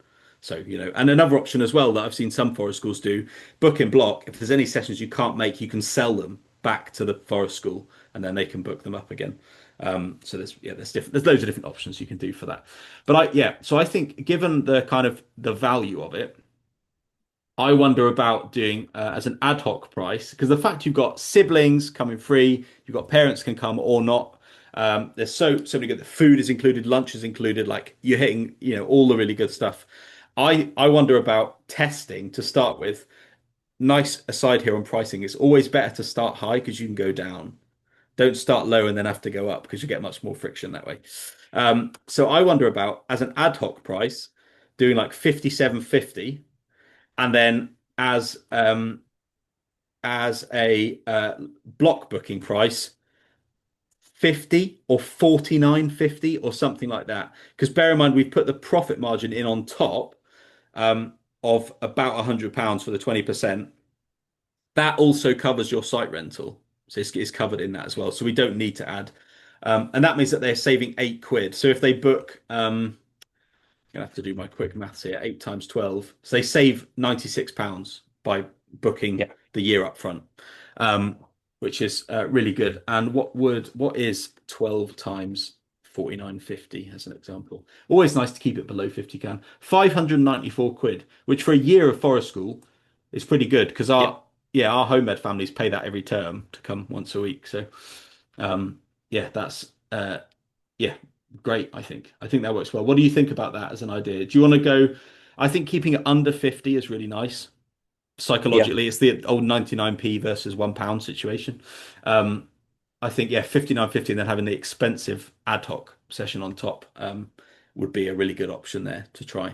Yeah. Um, And it aligns with the pricing for the holiday clubs that we do during the school holidays. They're about that kind of 48 to 52 kind of range, yeah. depending on things. So I think it would be a consistent offer. Yeah, good. I think that's great. I think it's worth doing. And what I would say is for your lovely dedicated home ed families that are really by your side, super loyal, super dedicated, all these things, I would wonder about how many families are there that you have as your core home ed families at the moment? Oh, that's a tricky question because there's a lot of them that have been very consistent for a long time. I'd say about half of my current cohort are really good long-term loyal, Great. So I which would want, is yeah, I was going to say, interesting because I'm going to be essentially halving the number of places. mm, yeah, yeah, that's so true. Yeah, maybe don't take my advice then. I was going to say, what about for those core families, give them like a special price for the first 3 months or something to get it off the ground and get some cash flow. But actually, the fact that there might be uh, some conflict over places, it might be worth keeping it exclusive. So disregard what I said there. The fact that half the home ed families might have to go. The beauty of that being that you can get this up and running, and then down the line you can say so popular that I'm starting a second cohort. You're not allowed to book onto it if you're on the first cohort because this is our monthly community day and you can't do two a month, but I have got space for another one opening for brand new homemade families. So that might be a nice thing to do as well. Yeah. So yeah, I think 55, 57.50 for ad hoc and then 49.50 for the block booking. You can decide what you want to do with a block, whether you want to do a 12-month block, a 6-month block, a 3-month block, whatever it might be. But again, because then if we that would be if you get 10, that'll be 499, which will 495, sorry, which will cover your all of your expenses happily and give you your minimum day rate. And then if you get another four, then you £200 in profit, which could potentially go to your day rate, which would be huge. That's if you put that money every month into a index fund, you've got a pension building up really happily there. Um, that kind of thing. So, yeah, I think that would be really good. And I had another thought there. What was it going to be? But yes. Let's find out what the pricing margins would be of that. So let me get my calculator up. So we need gross profit divided by revenue. So if we sold, let's say that everyone books, so your baseline is your block booking. So let's say 49.50, and that we're going to do 49.50 divided by no, hang on. Let me look at this. I always get in a Just, muddle with these just, equations. just while you do the math, I'll Yeah, go yeah, clarify for the chat. So, Roz, yes, for charging versus parents versus learners. So I'm just charging the children over the age of 5 here. So the mm, parents and siblings under 5 go free because the session, and I've always said that the sessions are pitched at over 5 because I do a lot of tool work, and with the younger children, there's just the hand strength often isn't there. So I would say they can come along. I'm happy for them to get stuck in wherever they can or wherever they want, but everything's pitched at a 5 and up level. yeah. Don't know whether that answers your question there. Six.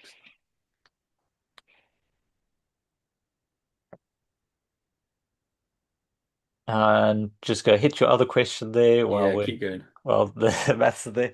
Are there rules in the UK around what session length you can run without being Ofsted registered? We can't do much in Northern Ireland over 2 hours. This is it's mostly to do with drop-off sessions, and there's I think a 14-day rule. You can't run more than 14 days without being Ofsted registered, and other than that, yeah, I'm not 100% sure, but I would imagine that we're okay not being Ofsted registered for this. Yeah, because of the parents, you have to check that out and see. It's not the end of the world to get Ofsted registered. There's some good things you can access by being Ofsted registered, especially like funding for different holiday clubs and bits and pieces. And I think it's the HAF. I don't know if you have HAF in Birmingham, but we do in Cambridgeshire that you can access. Um, Yeah, it's a national. Yeah.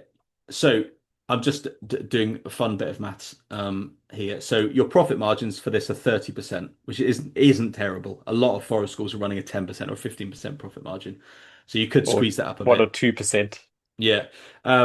And then I want to just out of curiosity, I want to see what it would look like if you were running an 80% profit margin, because I think this is really important for forest schools to see how unachievable it is to be this profitable. Um, Bear in mind that's like McDonald's levels of profitability. So we would have our costs, which is 425 uh, times 5, which is, oh, come on, don't do that. 425 times 5.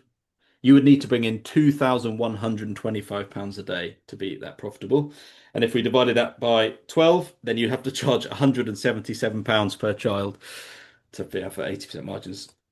But then if you look at it, it's often a very different model. If you have such high margins, chances are you're probably operating on some sort of software where you Yeah, essentially write the code for it and then you sell it. And what's the cost? Especially the cost of electricity to yeah, run your website at that point. exactly. And you can manage with very low expenses, but if you are delivering services, it's a different game. Yeah. Yeah, it definitely is. And at service-based businesses, they can get 80% margins, but you're looking at, service businesses like car detailing, pressure washing, all things like that are very, it's just the person's time doing the work, and it's a good outcome. So actually I think, yeah, having a 28, by the way, your 20, so it was a 30%, 28% actually was your gross profit margin at 49.50. That was for 12 coming. So if you've got 14 coming, your profit margin is going to probably go up to like 35% or something like that, which I think is really good. I think if you can get 35 to 50% profit margins, that's amazing. And like I said earlier, it might be that, one session has great profit margins. So that 80% profit margin, 177 pounds a child, if you're doing some kind of specialist alternative provision thing, you might be able to charge that, maybe even more for a 5 hour session. Yeah, There's a lot of alternative provision making a lot of money. So that might be a time you could get that profit margin somewhere else. But I think for home ed, you're never going to get that. so this is where we kind of get back to your placing high and low value sessions. So this is my kind of community giving back to a certain degree. It's not designed to be the high profit end of my revenue. So as I said, I'm moving primarily into therapeutic sessions, and there we're starting to talk about 400 to 500 a day for just my time with that. So that is where we're working with organizations where there's high need. They're basically going to pay a lot more for it. Whereas for a school, home ed particularly, I used to be home educated, so it's kind of me giving back to the community a little bit. So Mm, if it can make the minimums and add a little bit extra every now and again, then I'm happy. Obviously, it's better if it stands its own right as profitable and sustainable. I don't have to think about, do I have to cut that? But it's not designed as the biggest money maker in my portfolio. yeah. Yeah, excellent. And there's definitely a further conversation to be had here, kind of once you put this offering out there about, you're already very, very good at marketing and you're very well read on it, but about whether there's more we can do to kind of sell this as the thing. But I think at first you just need to put it out there and see how it goes. And I think it's a super, it's going to stand out. A home ed offering for £49.50 versus the odd like £7 club, £5 club, £3, all those different things you talked about. It's going to turn heads. It's going to be compelling and say, what on earth is this guy doing to command ridiculous prices like that? And I think that's really good because, when we started out our home ed offering, we're £10 cheaper than you for the same time slot. But we started completely unknown and now we're fully booked with a waiting list. So actually, in theory, we could up our prices to push out some of the children so that we could get more in at a higher price. We're not going to do that because we love our group as it is, but we could if we wanted to. We're at a powerful position where we could, and that's the beauty of charging good prices, is that you actually get to a point where you're competing with yourself a bit, like you said, that actually you can make changes that have a huge impact on what you're offering. Just like the baker, losing half his customers, doubling his prices, he still made the same amount of money for half the amount of work. And that's it's definitely a marketing job for you next. But I'll send you all the notes of everything we've talked about. Is there anything else you want to say before I get to some of these questions and you get to some of these questions, Bracken? No, I think that covers it. I mean, it was we kind of hit a lot about kind of woven in through this. So, I Mm, mean, we originally looked at a structure where we'd now talk about marketing positioning, but I think we wove that in quite well within the session. yeah, Like, how do I communicate it to the families that have already been booking on the sessions, have been used to a certain price and outcome, yeah. and it's going well, I'm not coming at it from scarcity. I'm going, okay, actually, to be honest, I have been kind of burnt out a little bit about forest school because it's Mm, kind of coming up with the same activities, new yeah, activities. I mean, some of these kids have been with me for 3 years. Coming in with something new and exciting at this point is hard work. yeah, yeah. But this really does excite me because we can get to a depth that we didn't do before. Mm, Like I said earlier about the whole nettle cakes, I want to do an entire day on nettles. where we pick the nettles in the morning, we make the nettle cake, we make nettle crisps, we make nettle cordage, and we make bracelets out of the nettle cordage, and we do all sorts of foraging stuff, and it's exciting me Yeah, first time, that's and I good. think that is important too, is creating something that you're excited about, and I think that then gets communicated onwards. And then imagine how excited you'll be when you're also on 250 quid a day. Then you'll be really excited. You'll have a big smile on your face. It will help.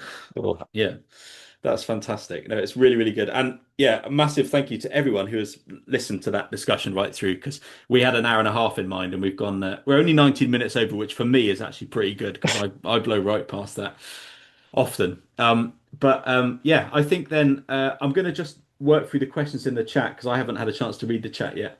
And Yeah, I don't know if we can do people asking questions on voice. I don't know the setup of the Zoom call, but let me have a look and see. Um, you've answered that one on the chat. That's good. Carly needs Did to up try her to answer game. You mine. do, Carly, because what you provide is very valuable. Um, Discuss more about sharing our program value to customers. Yes. So Renee, that's a really good question, especially to our existing customers that are directly seeing the price change. First thing you can do with a price change is something called grandfathering, which is where you look at your existing customers and you say, because you are my existing customers and I really value you, you can pay the old prices for X amount of time. And actually, you'll find that that builds up a lot of goodwill and it gives them time to save up to afford the new prices. Discussing more about program value, um, I'm thinking about the example of changing. So at the moment, I do uh, community forest school support stuff through the Forest School Support Hub. It's affordable, monthly price. I work with everybody at the same time. My one-to-one thing is completely changing and it's getting a lot more expensive. But I'm communicating that value by saying that rather than just paying me one off for my time, you actually get me, I coach you for 90 days. So it's things like that, talking about value. Now, I've got a couple of books here. This ties in really well with Renee's question. This book, I talk about this all the time. We talk about this all the time. $100 Million Offers by Alex Hormozy. He has something called the value equation, which I think ties in really well to this. So I'm just going to find a page of it here and just talk to you about what the value equation looks like, because the value equation is how you can communicate your value. So the value equation is it's a fraction, and at the top of the fraction you have dream outcome times perceived likelihood of achievement. So, what do you want your ideal customer to get out of coming to your forest school?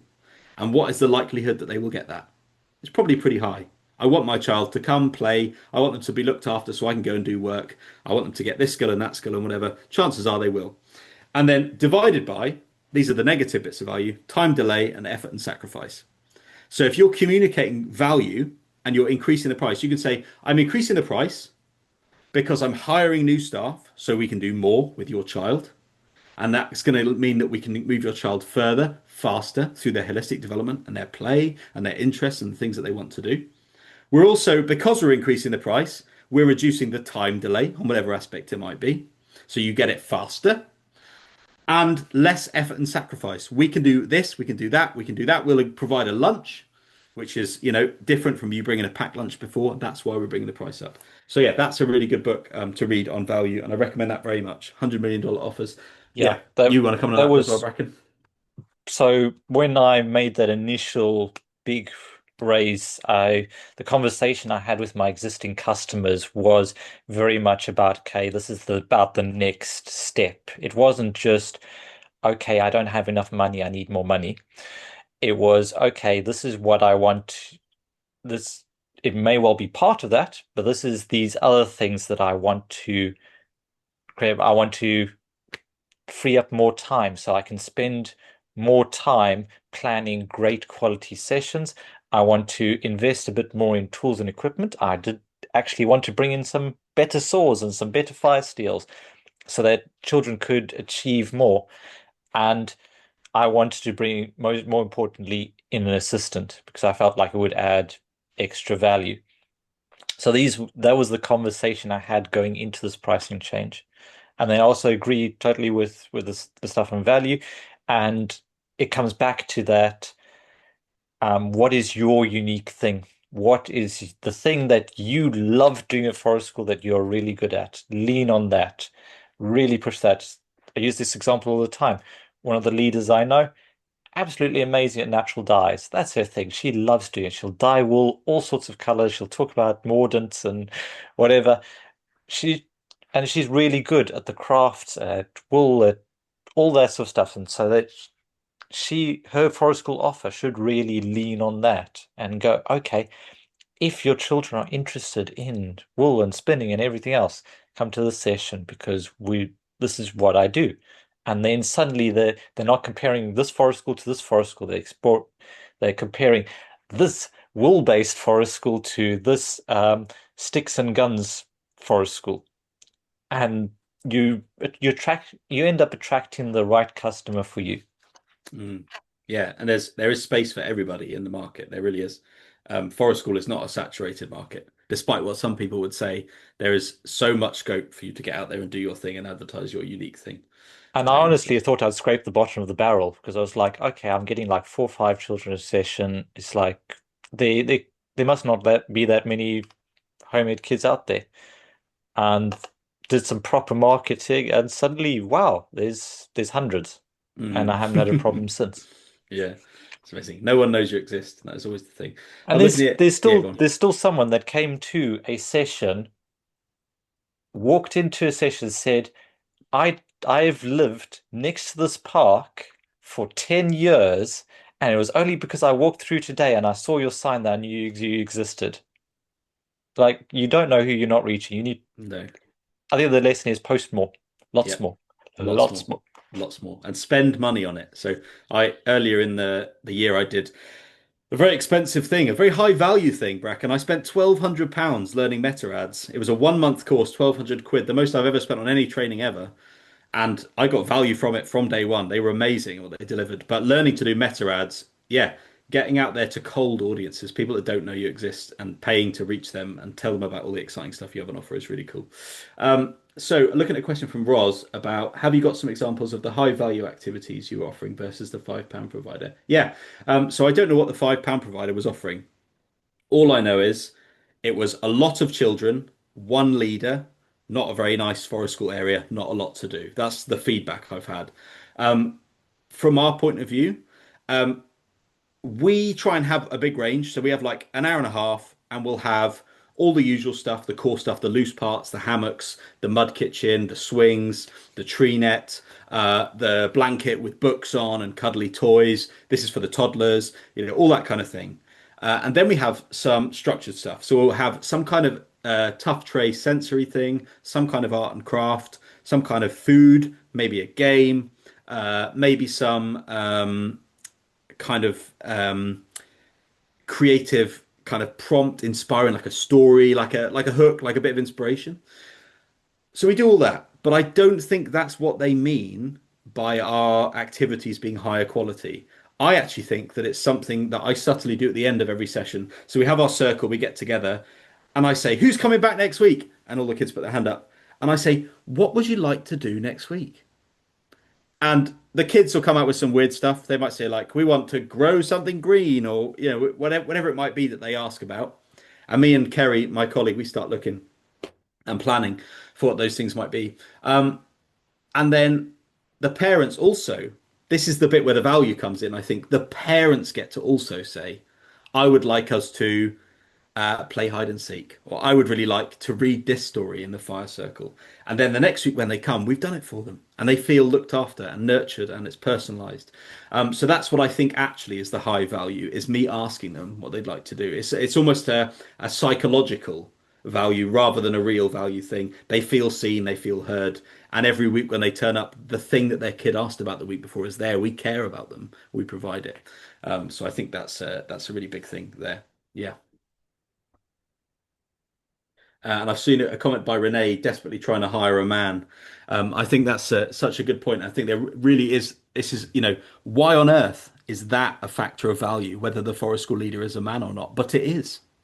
People, especially with young boys, they want their boys to be, playing with good male role models in the woods and doing stuff. When that program Adolescence came out, that was a big talk in my forest school group, people asking about how do I help, get some positive male role models.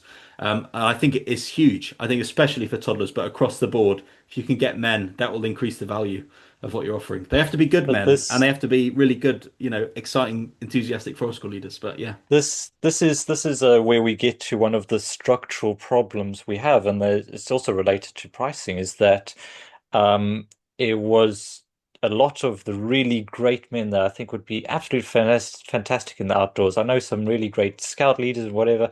They do outdoor stuff on the weekend and all of that, and they go, "Sorry, I can't go into forest school. I've got a family to support." And they don't see the outdoors as being able to make a living. Mhm.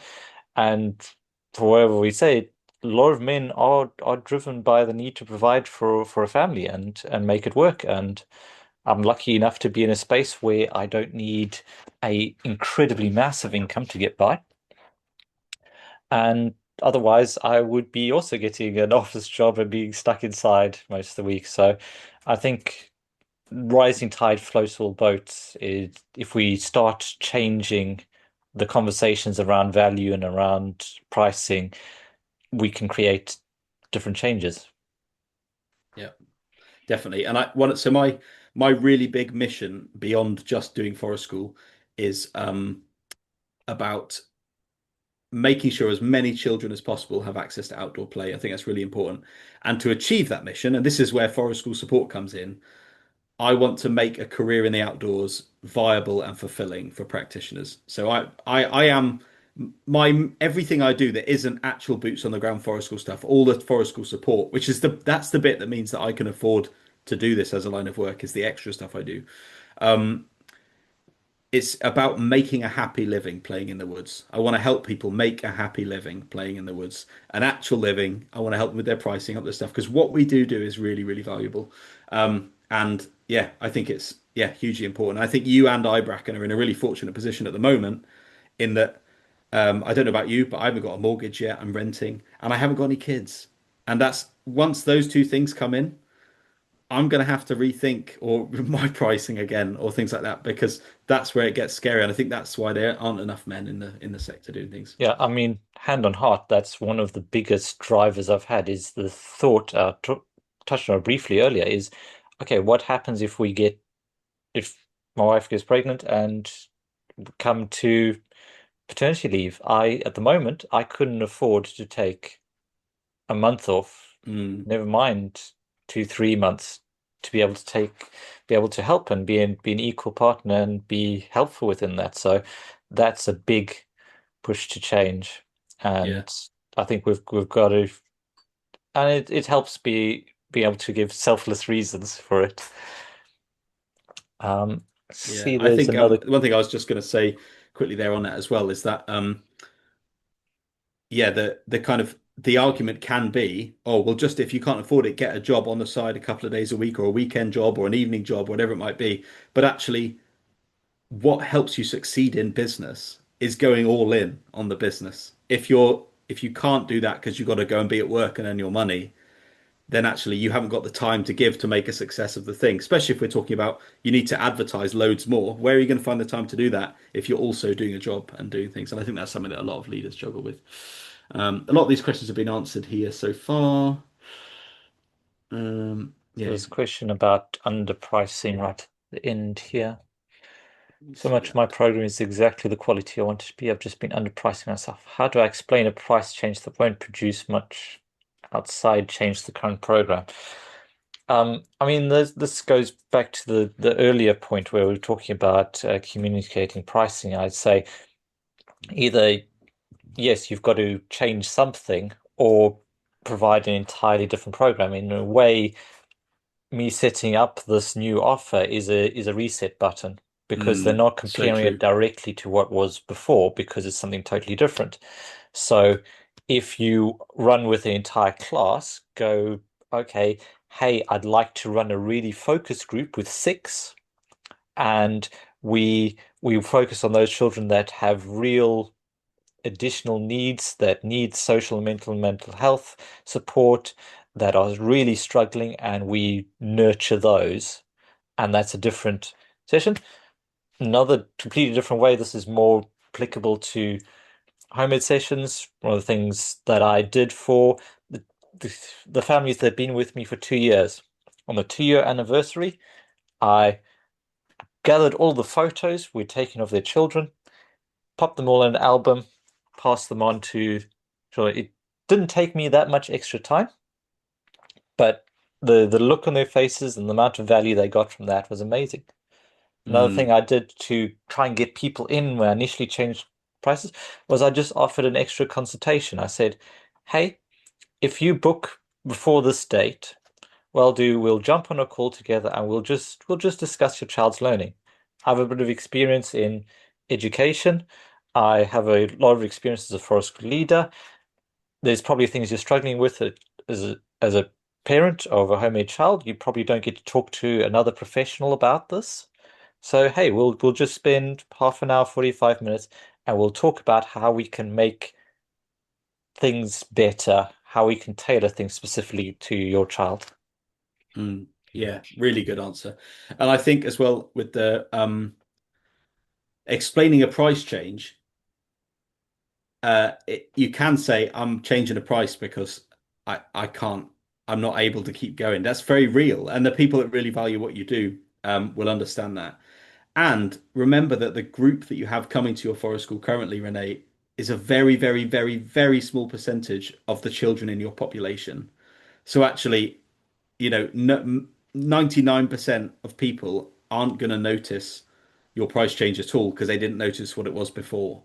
So it's just, yeah, finding some way to to grandfather people in. So say here's, 3 months of the same pricing, but then it is going up, whatever it might be. I think a lot of this is that fear thing again. There's sort of what if they all stop coming? They're not going to. One or two might, maybe, but probably not. And I'm looking at your pricing here, $750 for 28 classes seems like a good deal. And yeah, Renee has just joined the Forest School Support Hub. So I would like, so next week in the Forest School Support Hub is Support Week. And that's when we take a really deep dive into whatever we need to work on in our forest school. So Renee, I would like you to bring pricing to that, please. And we'll have a real, just like I've done with Bracken, I'll do a breakdown with you of your pricing. A 3 hour session for $750 for 28 classes. That's crazy. Yeah. Yeah, there is also honestly something to be said for if it doesn't work. I mean, you've got a brilliant story with this Asa where basically the burger they was selling at more than Oh, cost the and trauma. essentially was just digging you deeper into the ground. Yeah. Um, there is a point sometimes where I've gone, okay, you know what, I just need to step away from this group entirely, the session that I'm running, whatever it is, because it's wearing me down and I need to go find a different client group. And sometimes you do have to kind of hit the nuclear button and hit the reset, and you've got experience, your name is out there, so you can build back a lot faster and it'll cut short that it's like, okay, you can spend 3 years putting your prices up by 5% a year and be essentially at the same place you were with Mm, inflation at the start, or you can just hit the nuclear button, double your prices, and have a struggle for 6 months to a year, with at worst case, but then be good after that. yeah. Yeah. And get better and better at what you do in the time and better at justifying your price as well. It feels icky at first. Renee's going to hit the nuke button. That's good. Yeah. And we are here to support. Like I Yeah. say, Ace has already offered. To, I'm here to help people as well. I Yeah. want to see people succeed. I want everyone to continue doing good things for a very long time, Yes, definitely. which is Yeah. probably a good note to start wrapping up. We are heading towards Yeah. two The hours 2 hour mark. We here. always end up here. Yeah. But maybe we just, yeah, if there's enough specific questions, we'll hit a round two or something at some point. I love pricing. It's good. I'll quickly plug two more books. So $100 million offers. I've got them all here to just flash on the screen. This is where I learned everything about pricing, basically, from these three books. $100 million offers. That's really good about value. Uh, the sequel to that, $100 million money models. I don't know if you've read that one yet, Bracken. That's a good one. Yep. All about all the different ways you can monetize what you do. It's really, really interesting. And lastly, No BS Price Strategy by Dan Kennedy. Dan Kennedy is an American marketer. He's very conservative. He's very gung-ho, but he says it how it is. And this is a really good read if you want to just like get the rundown on pricing as a concept. Yeah, so those are the three books just for anyone that wants to do more reading. And yeah, my inbox is always open. Asa at forestschoolsupport.com and the Forest School Assistance and Support Facebook group. Yeah, come and reach me and contact me. Or join the Brilliant School community.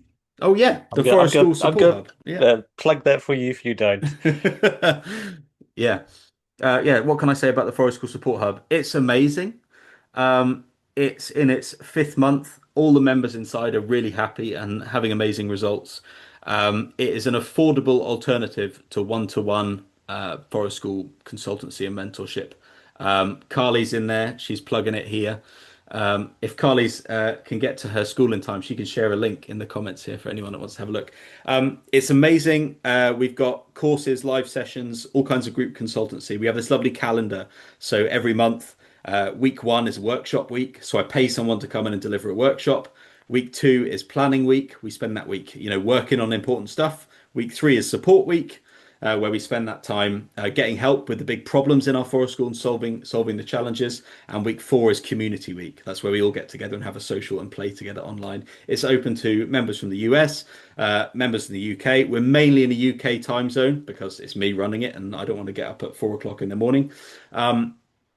But it's fantastic. And yeah, everyone that's joined so far has found it to be really valuable. It's $59 a month. It's an American platform, so the price is in dollars, but you will be charged in your local currency, which if you're in the UK is 45 quid a month. 45 quid a month for ongoing support and mentorship with your forest school and building confidence. That's our big thing. We're all about building confidence in community, that validation, that second opinion, that inspiration that you need to feel like you're not alone and you can keep going and you can make a living playing in the woods. The Forest School Support Hub is where you want to be. School.com/forest school. And if you happen to be reviewing your pricing anyway, and you want to add that in as an expense into your pricing calculations, that wouldn't be a bad idea. No, I've been quite happy so far that some of the people that have joined the hub have managed to make the hub pay for itself with my help. So that has been really good. But yeah, if anybody does want to join that, you can email me and talk about it or whatever if you'd like a tour. The free trial is turned on as well, so you can come in for free and have a look. And you can cancel any time. So if you want to just dip in for 1 month, do one full cycle of support and then cancel, it's absolutely fine. It's not cryptic, it's not difficult. I'm really happy to show you how to cancel. I want you to use it as and when you need it. And if you decide to stick around, you can. So yeah, it's lovely. I love it. Fantastic. Thank you. So, to bring it all to a close, just wanted to say a quick word that if you would like, I have a spreadsheet which I use to calculate. I've created a modified version without my specific stuff, so I'll leave a link to that. It'll go out to on the show notes or whatever. If you're in the chat, just hit me up by email or wherever, and I'll send it over to you. But it's a spreadsheet pretty similar to the one I use, so you can plug in all of your costs and everything else, and it does a lot of the work for you. Yeah, and so if you've enjoyed this, do consider, if you're listening after this, consider subscribing to the podcast. It's nice hands-free listening. They're not all 2 hours long, some of them are a lot shorter. And we also have it on the YouTube channel as well. And just as a last thought, say if you are struggling with pricing, you're not on your own. We're all here together, and don't worry, you will make it through. So that I'll say thank you, everyone, and catch you all next time. Thank you, guys. Thank you. Thank you.